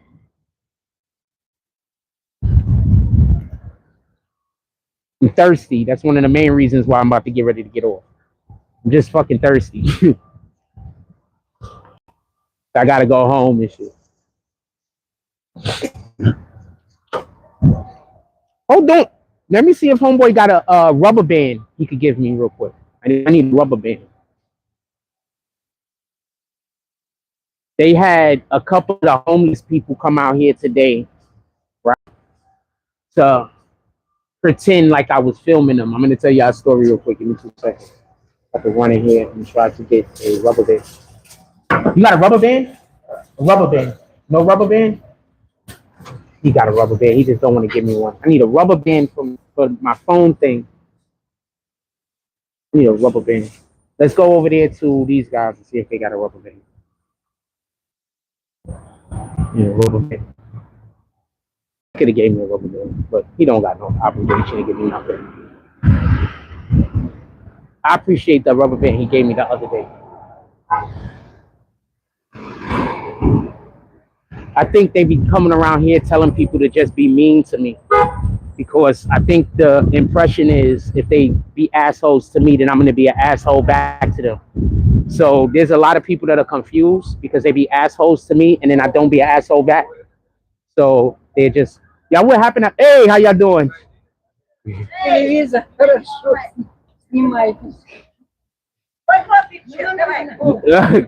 I get a rubber band? Y'all got a rubber band, please?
I had it on mute. Look how incredible. Look at these cherries. They're like footballs, man. Look at this. All of this is incredible. They're calling the place. They're probably calling the place to harass these individuals right now. All I'm doing is asking for a rubber band. Hello, how you doing?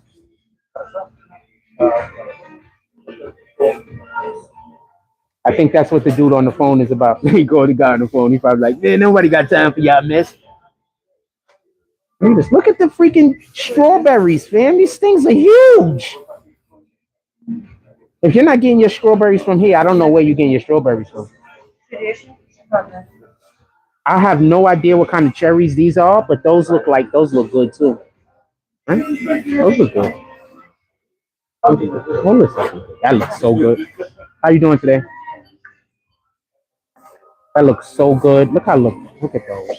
Those look so good. I don't even know what those are. I don't have the slightest idea. But you know, once you bite into them, they're just juicy. That's you? Yeah, I just want to ask if she got a rubber band. I need a rubber band. How you doing? I have no idea what those are either. I don't know what those are. They look good. You wouldn't happen to have a rubber band, would you? I asked the guy outside for a rubber band, and he asked me to come in here and ask y'all, do y'all have a rubber band? Y'all have a rubber band? No rubber band? Thank you. Aw. Oh, wow. All of this stuff is good. Come on, come here. Anyway, so we are going to walk home. Oh, I know that guy. Hey, my brother, you got a rubber band? Rubber band. Got one of these? Ah, you the man. Give me that. Ah, glory be to God. Jesus is king. Thank you. You got rubber bands. Told you. So they try to convince everybody to be an asshole to me. You know, just hating, trying to block anything I'm trying to do. So what happens a lot is they tell people that if they be nasty to me, then I'm gonna be nasty back to them. But I don't never meet nobody with nastiness. You understand?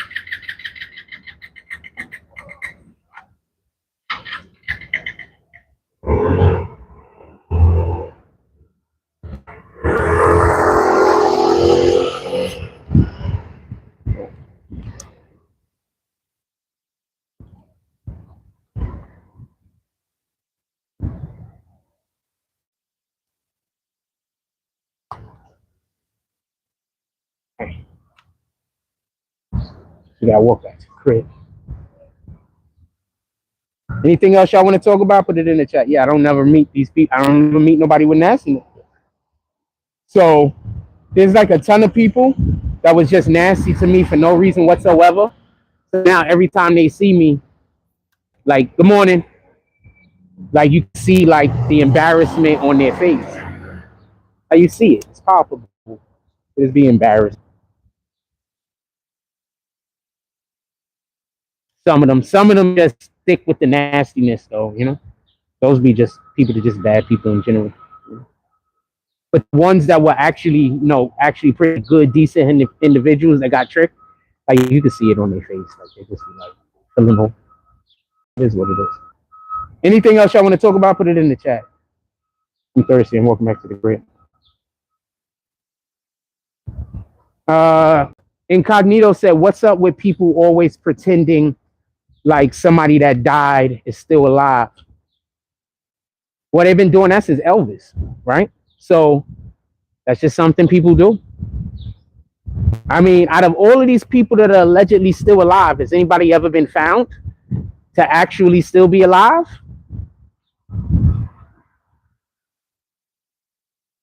Has anybody ever been found to actually still be alive? There's like a ton of people that's supposed to still be alive. There are people that I do think might still be alive or whatever the case is, but I don't consider that's worth talking about. Like, if you was, I don't know, none of these celebrities, I don't think none of these celebrities are still alive. I think, okay, so let's talk about some taboo shit real quick. So, I have a homeboy, I'm not going to say who it is, But I have a homeboy. He be in the chat sometime. I'm not gonna say who it is. And we have these long conversations about which celebrities actually have already been done away with.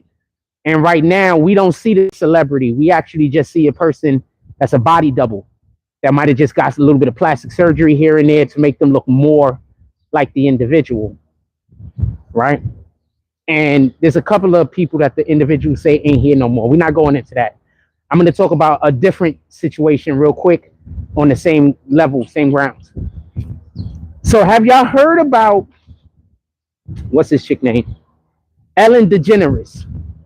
Did y'all hear about her saying she's going to do one more show, and then after that, she's going to disappear forever? Nobody's ever going to see her again. That sounds like the real Ellen DeGeneres might not be here anymore.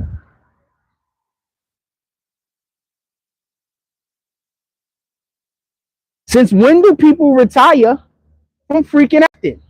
You can't retire from being a celebrity. How? How is that even a thing? How can you retire from everyone knowing who you are?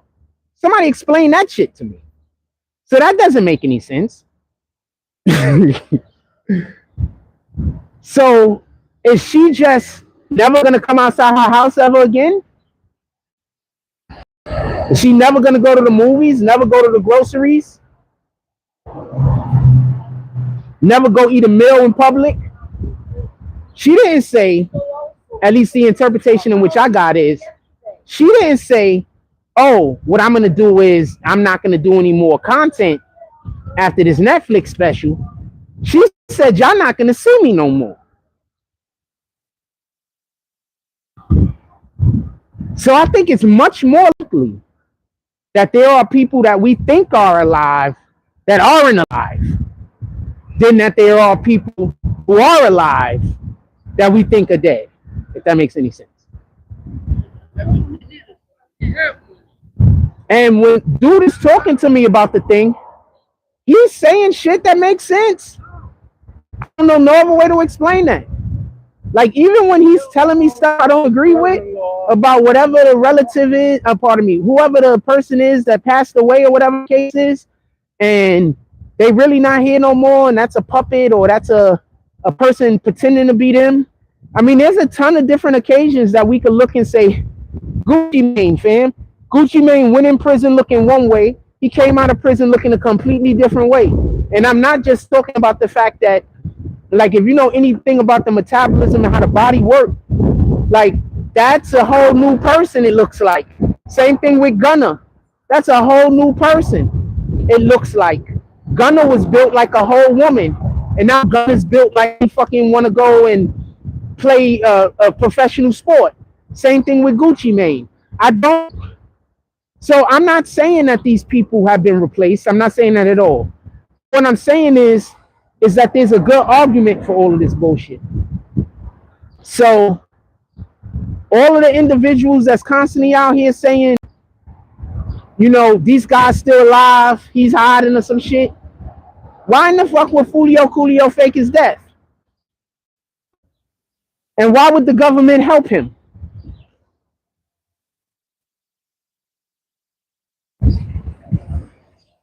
Because, you know, in order for a lot of these people to fake their death, the way in which they're even being disclosed, there has to be some kind of government interference to make this shit believable. So I want to know, why would the government help them? Just like, why would the government help Alpo fake his death? What benefit could they possibly have in that? That doesn't sound like they have any benefit in that. And for anybody that's saying Alpo did this or did that for them and, you know, they need to get rid of him, well, yeah, they could just kill the nigga like he got killed. And then that problem doesn't exist anymore. So you think if the government could just kill you and make a problem go away, well, now they barely got to spend any money, you know, in contrast with fake your death, and now they got to spend hundreds of thousands quite possibly millions of dollars to keep the rules up. You think they'd rather do that? So that's what I mean by, people be so emotional, and they'll talk and they'll have a conversation with you, and it'll be completely from an emotional standpoint. So when you're having one of these emotional conversations with people, you can't talk logic. You can't talk facts. Because if you're having an emotional conversation with someone and you tell somebody something that's factual or logical, to them you hating. To them you're not respecting their opinion because they believe their emotions to be opinions.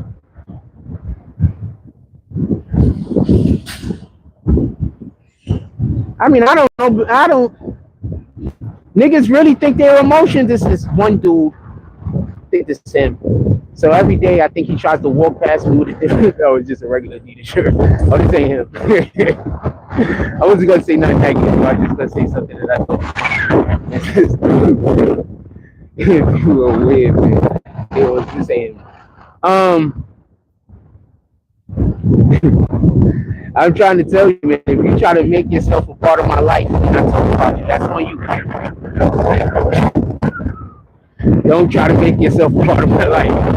You don't want me to have babies. So, and an opinion is based off of your experiences and how you interpret information, right? That's what it's based off of. Nowadays, that's not what niggas is basing their opinion off of. They're just basing their opinion off of whoever the person is that they like and what they say. So people don't even be knowing, right? As a fact, right? So people don't even be knowing nothing about whatever the topic is. They just heard somebody that they favor say a thing, so now that's their opinion. They're a whole NPC, pardon me. So people are gonna want to argue their feelings with you whenever they don't have enough information to be able to display a fact. Like how whenever the Democrats talk about getting elected, they want to talk about Donald Trump and how much they hate Donald Trump. They can't talk about their own policies because all of the policies are basically bad. Like all of their policies. They had y'all niggas out here cheering open borders. I need somebody to explain this shit to me. They had y'all cheering for open borders. Cheering. They had y'all calling Trump xenophobic because he didn't want to open the borders. Explain that shit to me.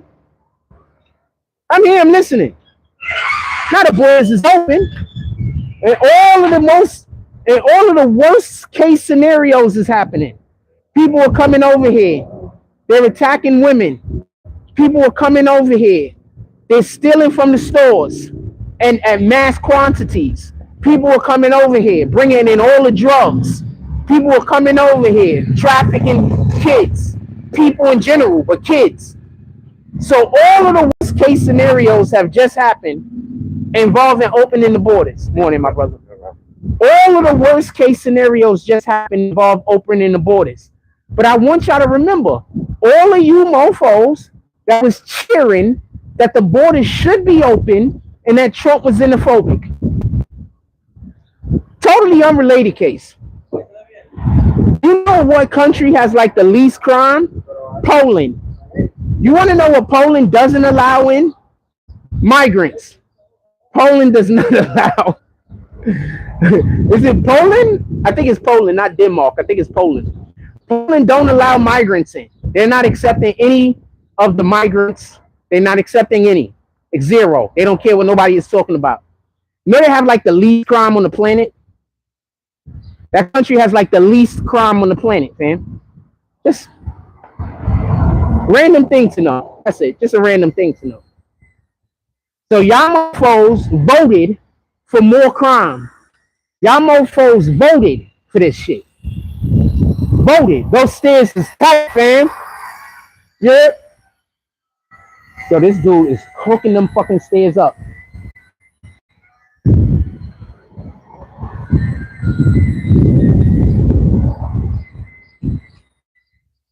Debo Brown says, force. It's facts, force. Did you see Designer new interview on Adam 22? He's a completely different person. Also, people think he's a clone. No, I didn't see it. I'll go look at it, and then I'll have more content, I can make a better observation. Incognito, or an actual observation. Incognito says, it's so many other kingpins from the 80s walking around that have murdered people and still walking around. They just say that about Alpo because he snitched. They only care when someone snitches. I 100% agree with that. I think a lot of people don't even understand how wild the 80s were. You saying kingpins walking around that murdered dudes. I personally know niggas.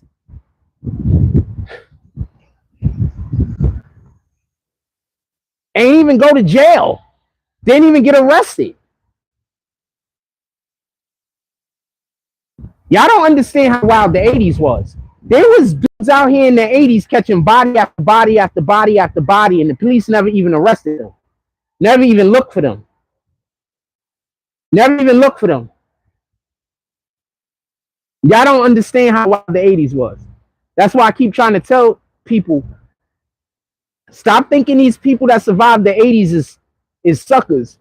Ain't not one person that survived the 80s is sucker, fam. Niggas just ain't on the whatever. They just most likely ain't on whatever type of time you on, and they probably think whatever you angry at or whatever is going on is bullshit. They don't want to get involved. The 80s was different, fam. The 80s was different. I knew a dude, and I was gonna say I knew a dude. Pardon me. I knew a dude. Somebody told me this. Came to me and was like, a very close individual that I knew. And they told me this in the 90s, by the way. Was it the 90s? No, was it the 2000s? Early 2000s in the aughts. So they came to me, we was having a conversation. And they said, yo, they know a guy that used to bring people to a place, finish them, and then chop them up and feed them to their dog. And I've seen these dogs. They was some of the hugest, if not the hugest, Rottweilers I've ever seen in my life. Now that I'm older, I'm like, they had to have been mixed with something. These weren't just Rottweilers. They had to have been mixed with something. But then now I'm thinking, he was feeding these mofos human beings. They could have not have been mixed with nothing. They could have really just been regular Rottweilers and not been mixed with anything. This dude didn't get in trouble, charged, or even have the police look for him for any of these bodies. And I don't even want to tell y'all the number. I don't even want to tell you the number.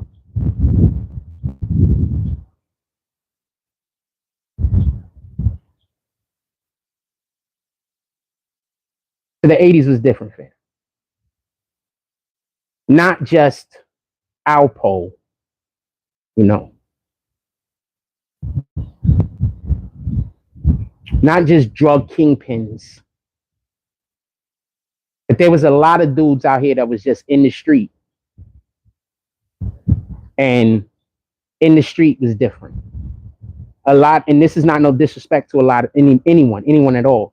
But a lot of y'all dudes that call yourselves street niggas right now, y'all wouldn't have been able to be outside. You wouldn't have been able to be outside. Y'all would have had to stay on the porch. Because niggas was literally just killing for fun. Wasn't even because anybody did anything. Literally just for fun, man. Just for fun. The dude I'm talking about, he was doing it for fun. Give me 1 second. For fun. Give me 1 second.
later on, he actually got in trouble for one of the murders that he did when he moved to a different state. And he actually got in trouble for one of the murders he did. And he told people he just liked killing people. It was fun. So 80s made different type of people. It's something he liked doing. That's it. That's it. That's all. It's just something he liked doing.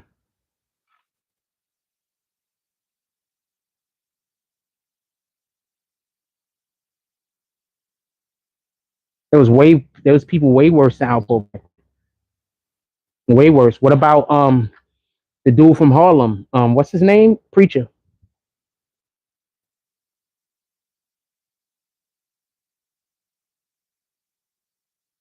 Before Preacher take your life, he raped you. What about Preacher? So Preacher will have somebody, they was leaving them bodies in all of those abandoned buildings. So Preacher have you at an abandoned building before he kill you, rape you. There's people way worse.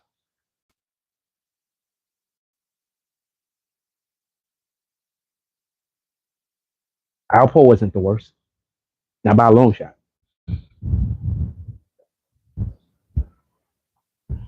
One second. Preacher snitch.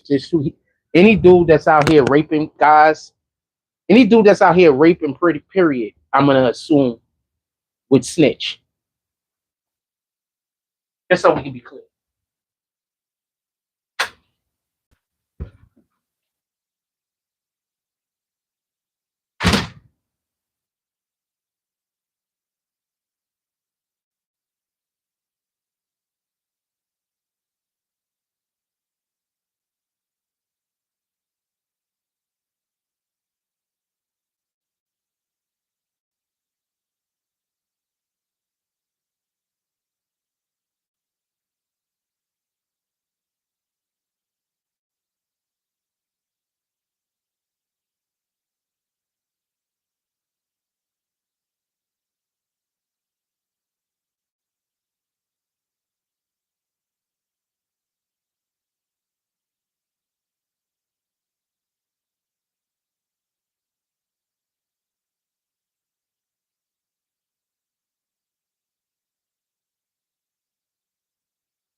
Preacher was a booty gun. Anybody out here that's gonna, anybody, I don't care, whatever. Anybody out here that'll take it, especially for men. On top of that, like, nah, just period. Like, not for nothing. Anybody, I just feel like anybody that would do that to another person in general, period, that they're snitch. Because it just takes a certain type of person that just do something so low. Like once you start studying psychology and how the brain works and why people do certain things and don't do certain things, you just start looking at the world a little differently. You just start looking at the world a little differently. And once you start looking at the world a certain way, you'll just realize that, you just start looking at the world a little bit different. You start seeing that when there's certain things that people do, they're 100% susceptible or 90% susceptible or a high percentage to do other things. Think that if somebody is going to rape somebody, that they're a snitch.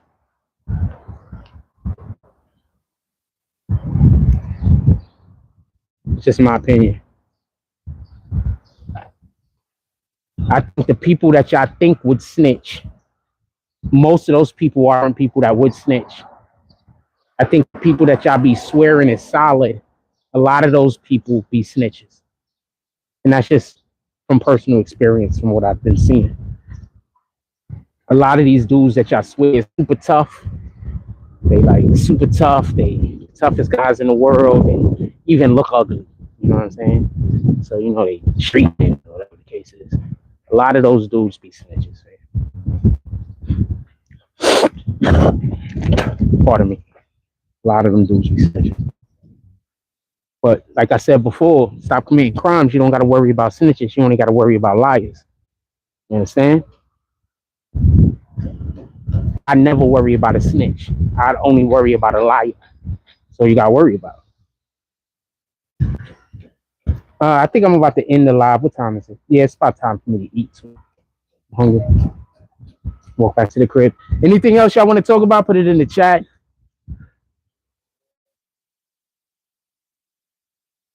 Anything else y'all want to ask, talk about? Put it in the chat. I'm going to go back to the crib and get something to eat. If anybody want to buy me lunch, I can pull up to the cash app.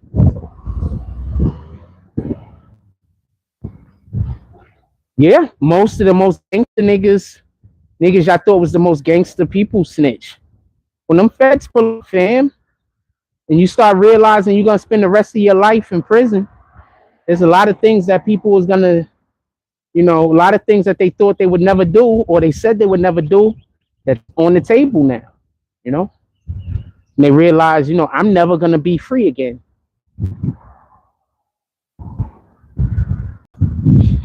All right, let's talk about Biden. Since we're going to talk about Biden for a minute, I'm going to walk all the way down the street over here. We're going to talk about Biden for a little while. I'm going to get something hungry. So, first, to lead off the Biden conversation, I want y'all to understand that up until we really need to get this long cut. That up until how you doing? All right. That up until what do we call that? The debates. The Democrats were swearing to you guys, damn, in their hands on the Bible. Not that I think many of them care about God, because I don't think the Democratic politicians, I don't think they care about God. I think they consider God to be an enemy. But they were damn near swearing that there was nothing wrong with Biden. Biden was as sharp as he has ever been. Biden was probing, asking questions. Biden was all of the things that you would want a president to be, correct? And then, right after the debates, what do they say? Oh, he got to switch out. Now, all of a sudden, there's these problems with Biden. All of a sudden, now Biden shouldn't be president. All of a sudden, he should step aside. They were just raising money for the dude a couple of days ago. What are you talking about? All of a sudden, now he has to step aside. You guys have been, and I'm talking about the politicians.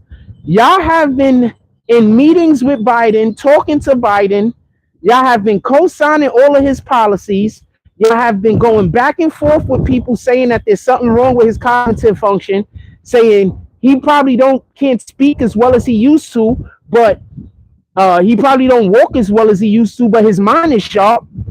I have never met anyone, right, with the exception of somebody who had a disease or something that made it so their body stopped working appropriately. Like, what's the dude that's in the wheelchair? And he's like the rocket scientist guy. I forgot his name.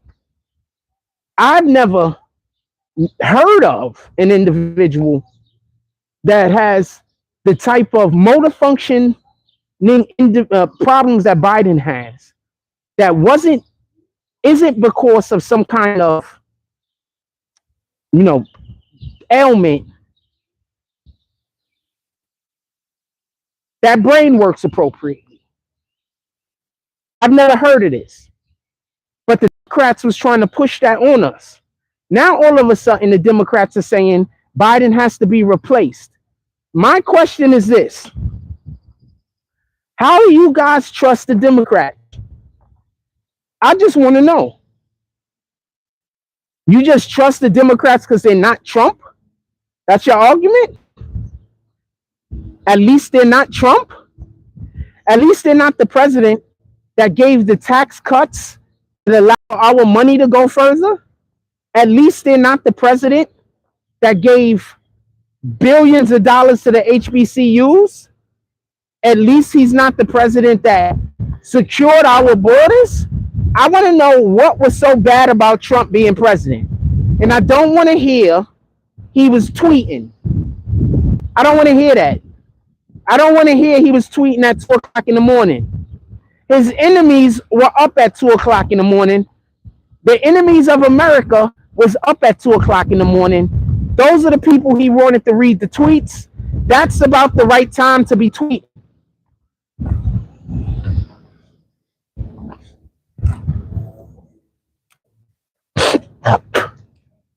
Y'all wanted him to tweet, I don't know,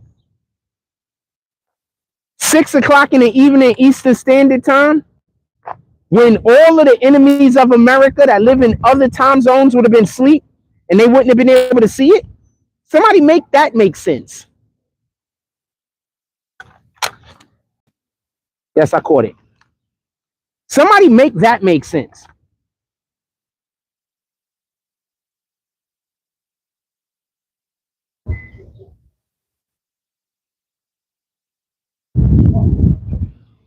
I need somebody to make that make sense. Every time I hear that people don't want Trump to be president because he put out mean tweets, I think about how that makes zero sense, how the president shouldn't be graded on how polite his tweeting is. The president should be graded on stuff like, how is the economy? How are our borders? Are the people of America happy? Now, good morning.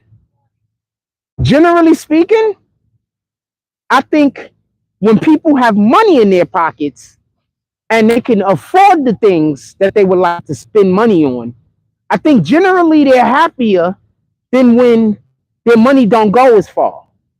So I think having a good economy in America is going to make people happy. I think people feeling safe, making sure our borders are appropriately defended and protected. I think that makes people happy. I think when people feel healthy, that makes people happy. So let's talk about the jab for 1 second. This is not me. I'm not shooting at anybody that got the jab. I'm not trying to attack you. Let's talk about the jab for 1 minute. So now it's coming out that the jab was a bad idea, right? They haven't even went to level 3 testing of the jab, and they were already giving it to people before they got to level 2 testing. Now comes to find out that Japan says the mRNA jab poisoned their people. Japan is pissed off. Also, if you took the jab, you can't go give blood. Why is that? They consider you a biological hazard. Why do you consider people that got the jab a biohazard? Red Cross. Go look it up for yourself. I don't got a cat. The Red Cross considers people that got the jab a biohazard. You can't give blood. You can't give semen. You can't donate your organs. There's nothing that you can do in that area.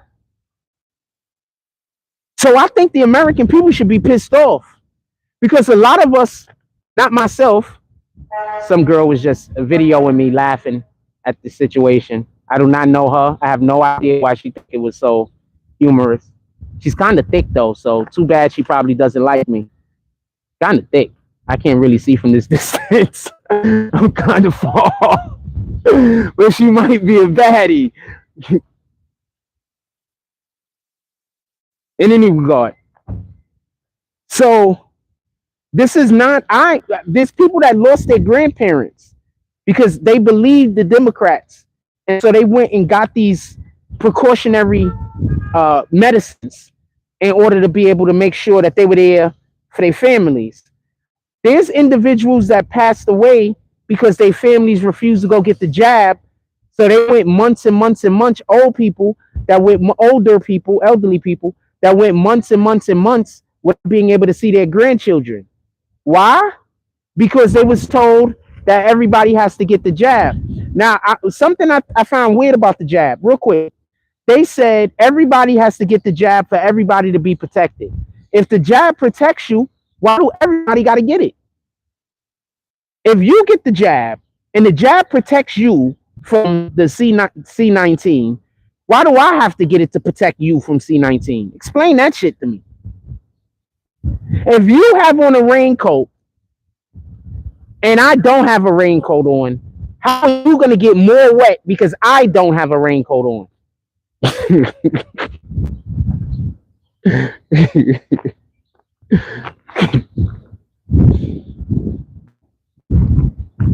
Explain this to me.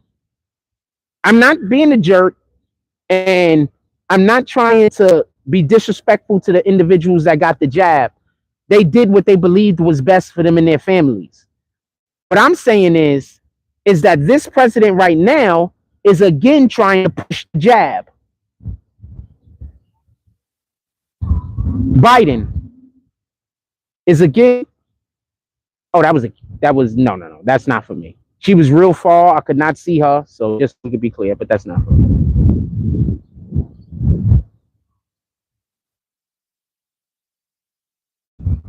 Probably about 17, 18. I don't know. She is cute though. She is cute though. Probably about 17 or 18 though. So that would be a bad idea for me.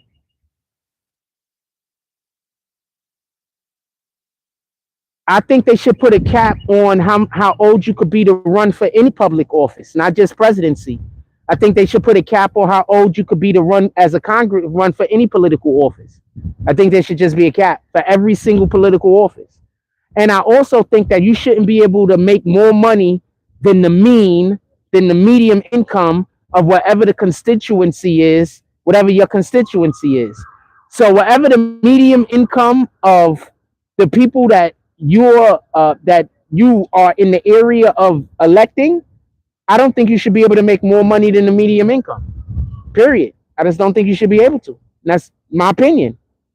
So that makes it so that you have to work harder for the people in your community to make sure that they have the things that they need. That's just my opinion. I think whenever a politician could just get rich and become a millionaire, but the people who are in his area are, making the medium income is like $30,000 a year, $35,000 a year. I think that's a travesty.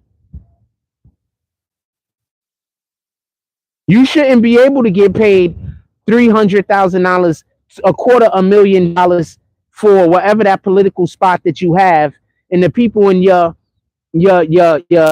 constituency, the people that live in the area that you got elected in, their medium income is like $30,000. You know what's the first thing that's gonna happen? We're not gonna have this big ass homeless issue. That's one of the first things that's gonna happen.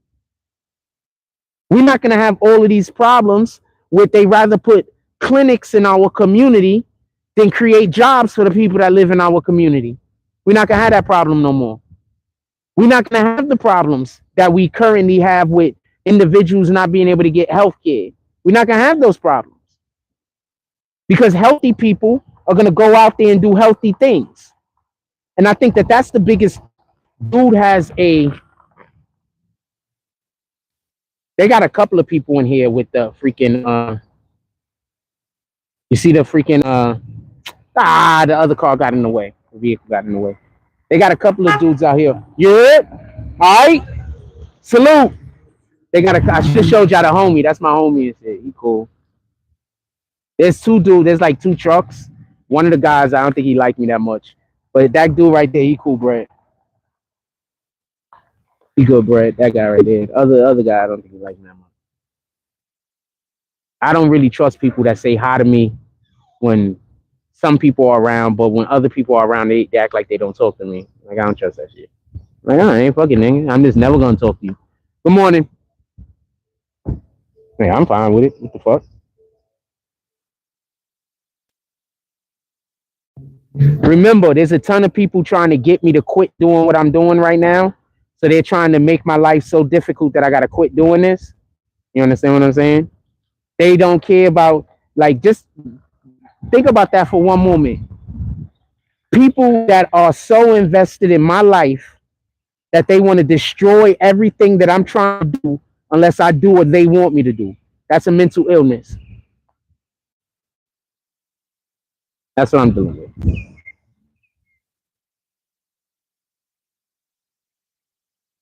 Anything else y'all want to talk about? So the Democrats are turning on Biden. They turning on Biden like crazy, but there's a problem the Democrats have. The first thing is they waited too long to switch him out. The second thing is it only makes sense to switch Biden out if he says that, I can't do this any further. He's not doing that. The third problem they have is if they switch Biden out, they have to go to Kamala Harris because all of the money. Okay. Salute to the homegirl.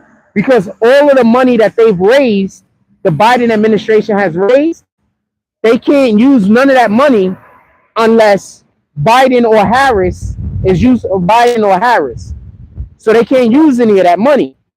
So basically, the only way that they can use the money that they've already been, collecting for the donations for the Republican Party, they've been for Biden and Harris.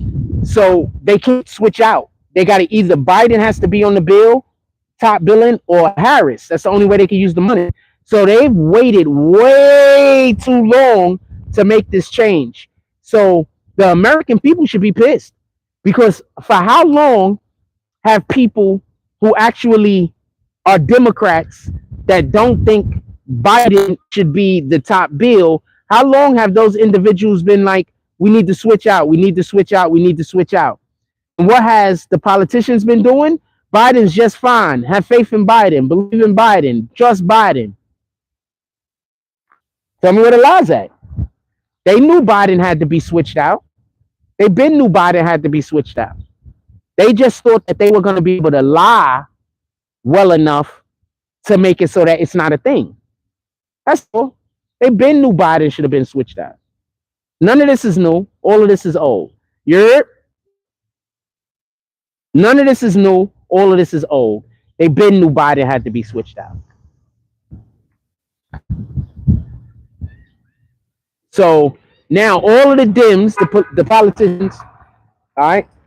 So now all of the Dems, the politicians, they're turning on Biden. And that's why you see all of the news now talking about how Biden is this and how Biden is that, because everybody's switching up on Biden. But you give it a couple of days ago, they all love Biden. Biden is the best thing since sliced bread. Tell me where the lie's at.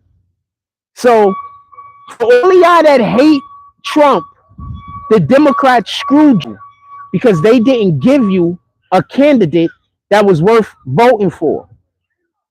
The Democrats did this. Now they're all turning on Biden. What I want to know is, what do Biden and his people have on these politicians that made it so it took them so long to switch out on the nigga? That's what I want to know. And I think that's a fair question. I think that's an extremely fair question.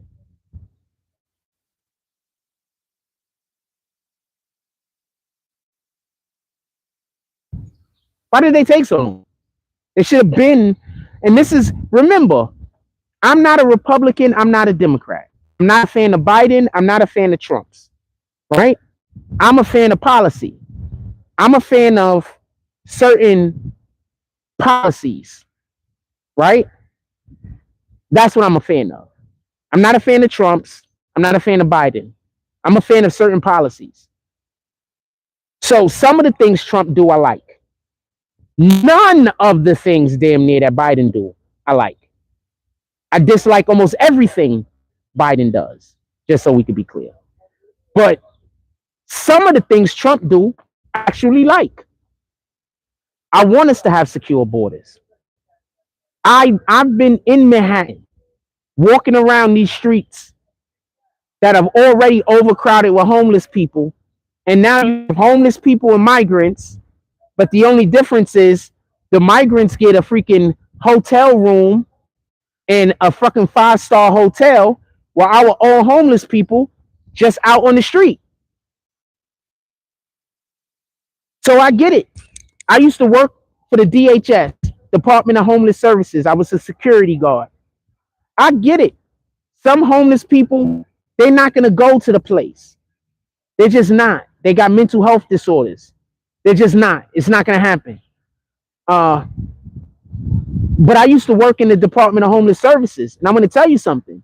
Those shelters is dangerous as fuck.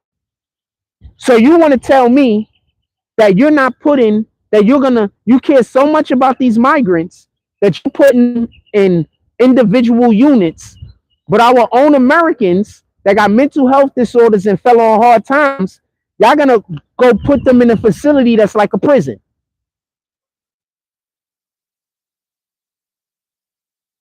Those are my issues that I have. Those are my issues. I don't like those policies. I'm not a fan of Trump's. I am not a fan of Biden's. I'm a fan of policy. And when we start voting based on policy, instead of voting based on, yo, who do you like tweets, then we could have something going on in America. Then people will know, I can't just win an election because I'm smearing mud on somebody. I can't just win an election because I'm tearing down another person's character, whether it's the truth or a lie. I have to actually have something that's substantial that I'm saying. I have to actually have a plan for America. Another thing, they keep talking about this Project 2025. Trump said he don't even know what the fuck Project 2025 is. He has agenda something that Agenda 47. That's his what they plan on doing. Agenda 47. He's gonna be the 47. Whoever wins this next election is the 47th president. So that's what he has. Agenda 47. You can go to his website and look at it. So why do the Democrats want y'all to think he's a part of this 2025 bullshit? And y'all just believe it. No matter how many times the Democrats lie. She's a cutie too. I think she dates the basketball player guy though. She's a super cutie. Yeah, Project 2025 or whatever that is, it's been around for the fucking longest. The fucking longest. Trump said he don't know nothing about it. He has his own thing that's Agenda 47 that is not on his own website, that does not parrot the 2025 bullshit. So once again, the Democrats are just lying. They just lie. I mean, I don't know no other way to put it. Go look up Agenda 47. That's basically Trump's plan for America. Now, once again, I'm not a fan of Trump. I am not a fan of Biden. I couldn't give two shits about either which one of these guys. But I am a fan of progress. I'm a fan of what are the ideas that you have that you plan on implementing for the American people that's going to benefit us. I'm a fan of that. I'm a fan of the fact that Trump said he's going to do things specifically to help black people, which he did the last time he was in office, by the way. I'm not a fan of the Biden administration saying we're not going to do anything to help any specific group of people. But at the same time, as soon as they got in office, they signed off a whole bunch of shit for the LGBTQ community, for Muslims, and for Asians. As soon as they got in the office. But when you talk about black people, they're not going to do anything for black people alone. That's not part of their plan. But they did stuff that was only for the LGBTQ community. Remember DEI?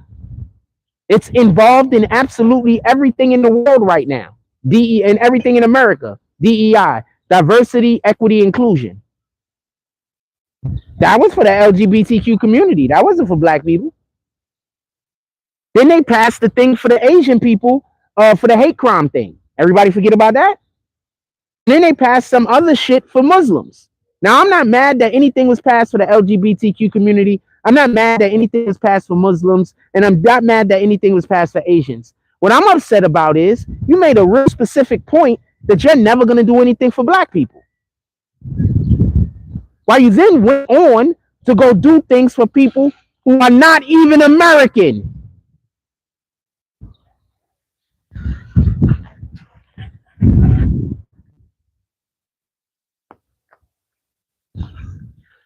There's going to come a point where white Americans is gonna realize, and black Americans is gonna realize that we got each other, and that's it. All of these other people, and this is not me trying to be scary or put scare or fear in anyone, but there's gonna come a point where white Americans and black Americans are gonna realize that we're all we got.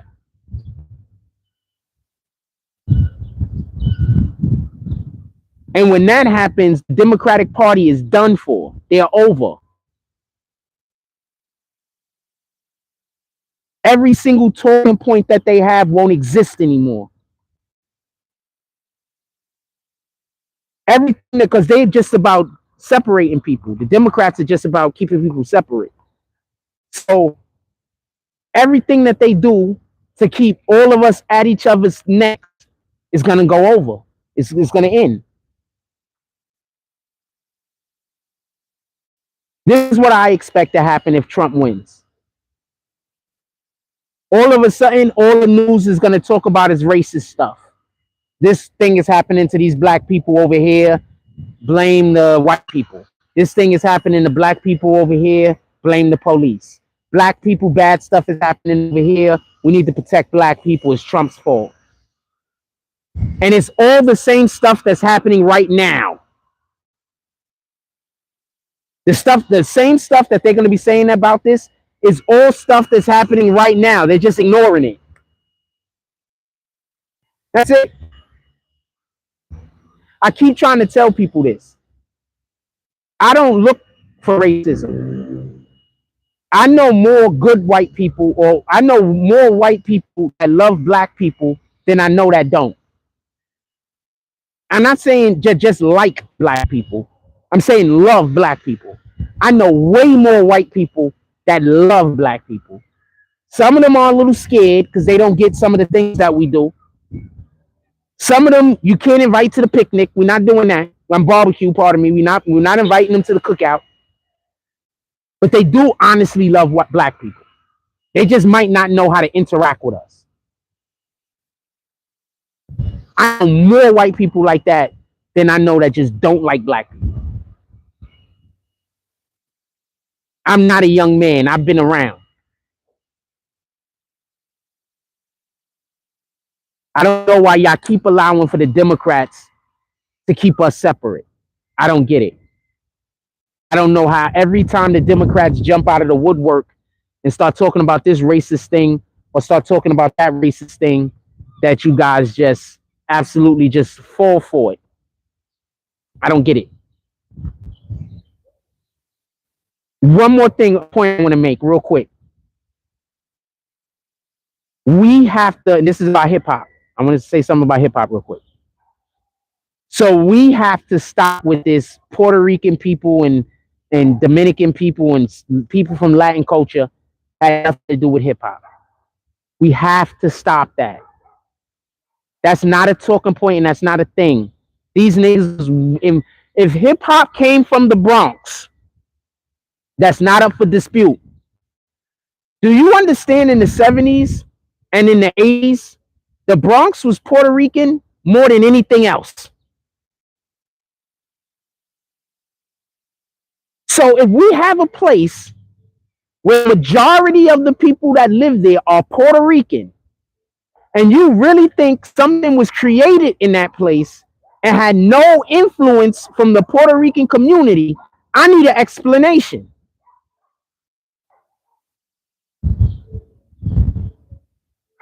Now, I say this all the time, and I get it that people don't understand this, but I was there at the jams in the park. I was there. My brother used to dance for Public Enemy, and my cousin was a DJ. I'm not going to say his name. I said his name on the page before, but I'm not going to say his name because of what we've been talking about today. So I'm just not going to say his name in any regard. I had a cousin who was a DJ in the Bronx, DJ parties all the time, DJ jams at the park, DJ block parties and everything else. And I'm telling you,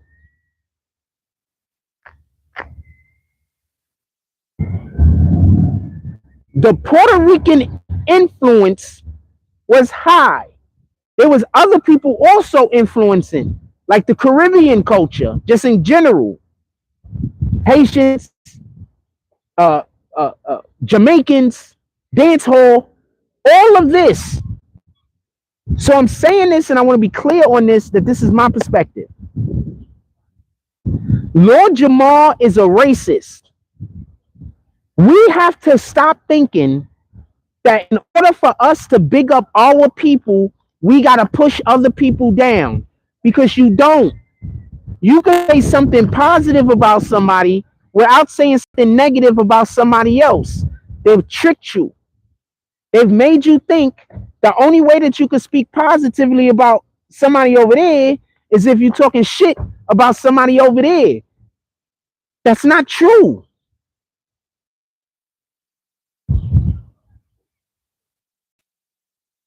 It's just not true.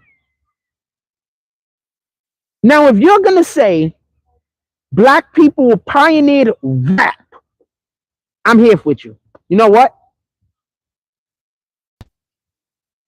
We definitely pioneered rap.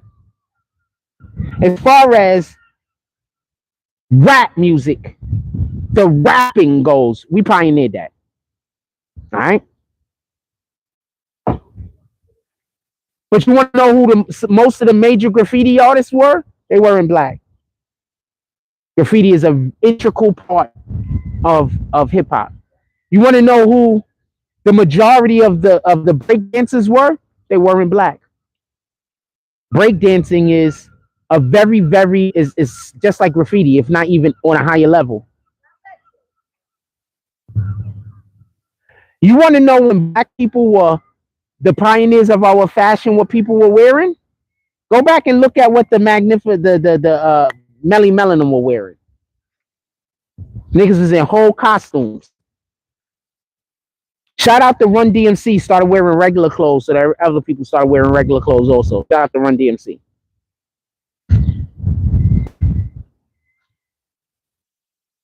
Fashion, I'll say the B-boys had a lot to do with fashion. Guess who the B-boys were mostly? Anybody here know who the B-boys were mostly? Puerto Rican and Dominican from the Latin culture. That's who most of the B-boys were.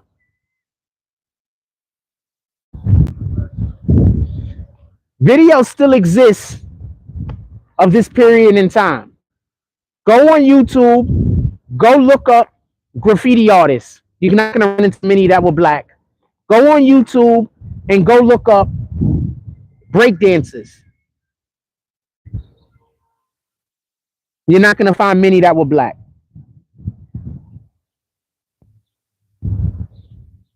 These are just facts. I get it. A lot of y'all have experienced racism. So one of the things that you think is that you have to give it back to other people.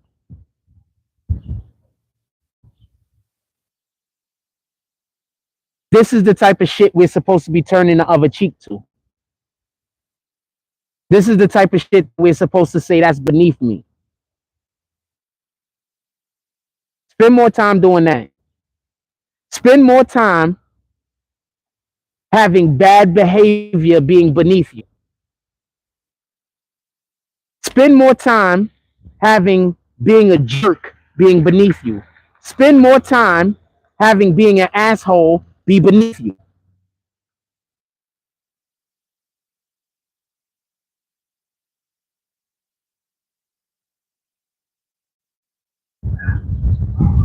Because guess what? All of those things should be beneath you. Spend more time there. Spend more time with that energy. That these things, how you doing? These things are just beneath you. Spend more time there. Spend less time thinking that you got time in this world to just be mean to people, be evil to people. Spend less time thinking that it's important to get your lick back. Spend more time thinking it's important to grow who you are and the people that you love as a community. Spend more time with that energy. Spend less time thinking I got to get even. Spend less time thinking I don't like those people, so I'm going to do harmful things to them. Spend less time thinking like that. None of those things benefit us. None of those things benefit you. Spend more time thinking, how can I be a benefit to my fellow human being? And if I can't be a benefit to them, let me get the heck out of their way. Spend more time with that energy. Spend less time with this imaginary idea. If a person isn't doing everything that you want them to do, that you should be getting in their way.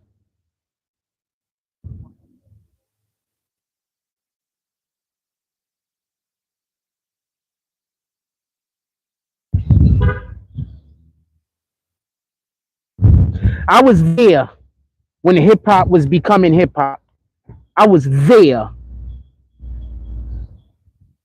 There's parties you would go to, and there would barely be any black people there.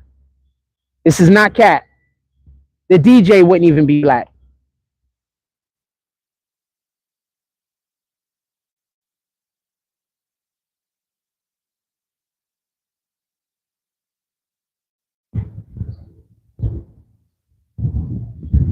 The DJ wouldn't even be black. I don't know what to tell you. There'd be barely any black people there.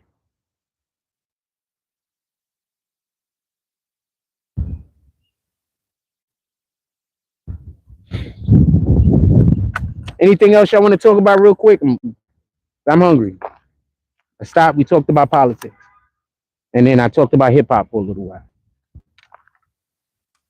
But y'all got to stop thinking just because there was some assholes that were racist to me, that mean that I have to be racist. Shouldn't think that way. Pardon me. I'm so sorry about that. You shouldn't think that way. You really shouldn't think that way.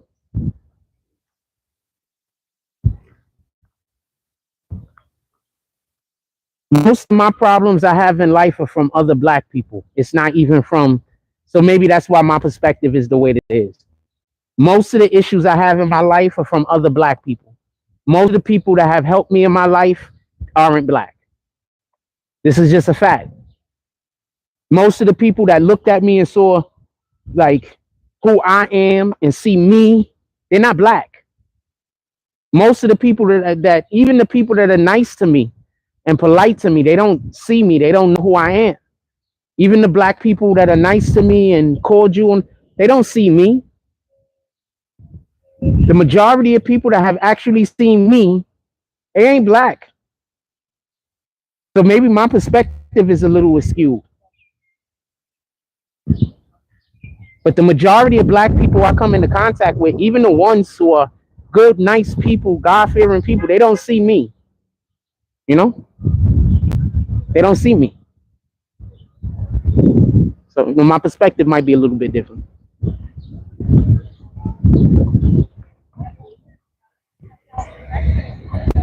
That's one of the main reasons why I don't talk to my family, because they don't see me. I don't talk to them.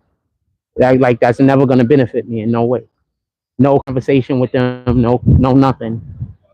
They don't see me.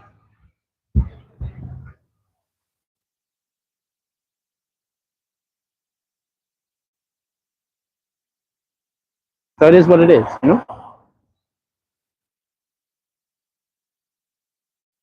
Just do that. Anyway, anything else y'all want to talk about? Put it in the chat. If not, and I'm gonna go and I'm gonna get off of this live, and I'm gonna go decompress, and then I got like a couple of things I'm supposed to be getting to today, and then we're gonna see what we're gonna do after that. But I'm gonna try to bring more content. Good day.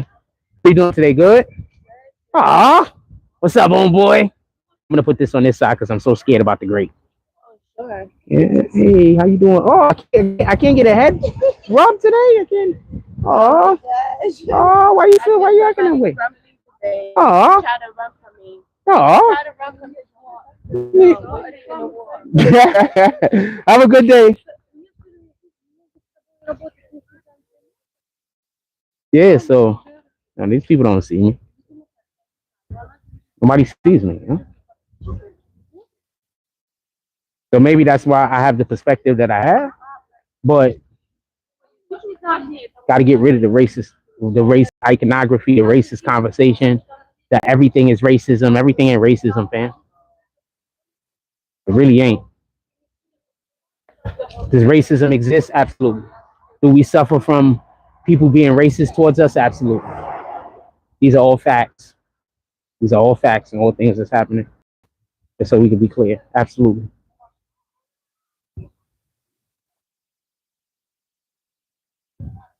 All facts, all things that's happening. But it's like, this is the best example I could give. So I'm out here in Coney Island right now, and I try my best, but because I have no choice but to be guarded at all times, I miss opportunities to make friends with people. But I don't really have a choice. That's how racism is doing us to black people. Like, I wish I was able to, you have no idea, like, I love being nice so much. Like, that's what makes me happy. You know, I don't have those options. How you doing today? Chilling? Everything's good? Yeah, but I don't really have those options. So it is what it is.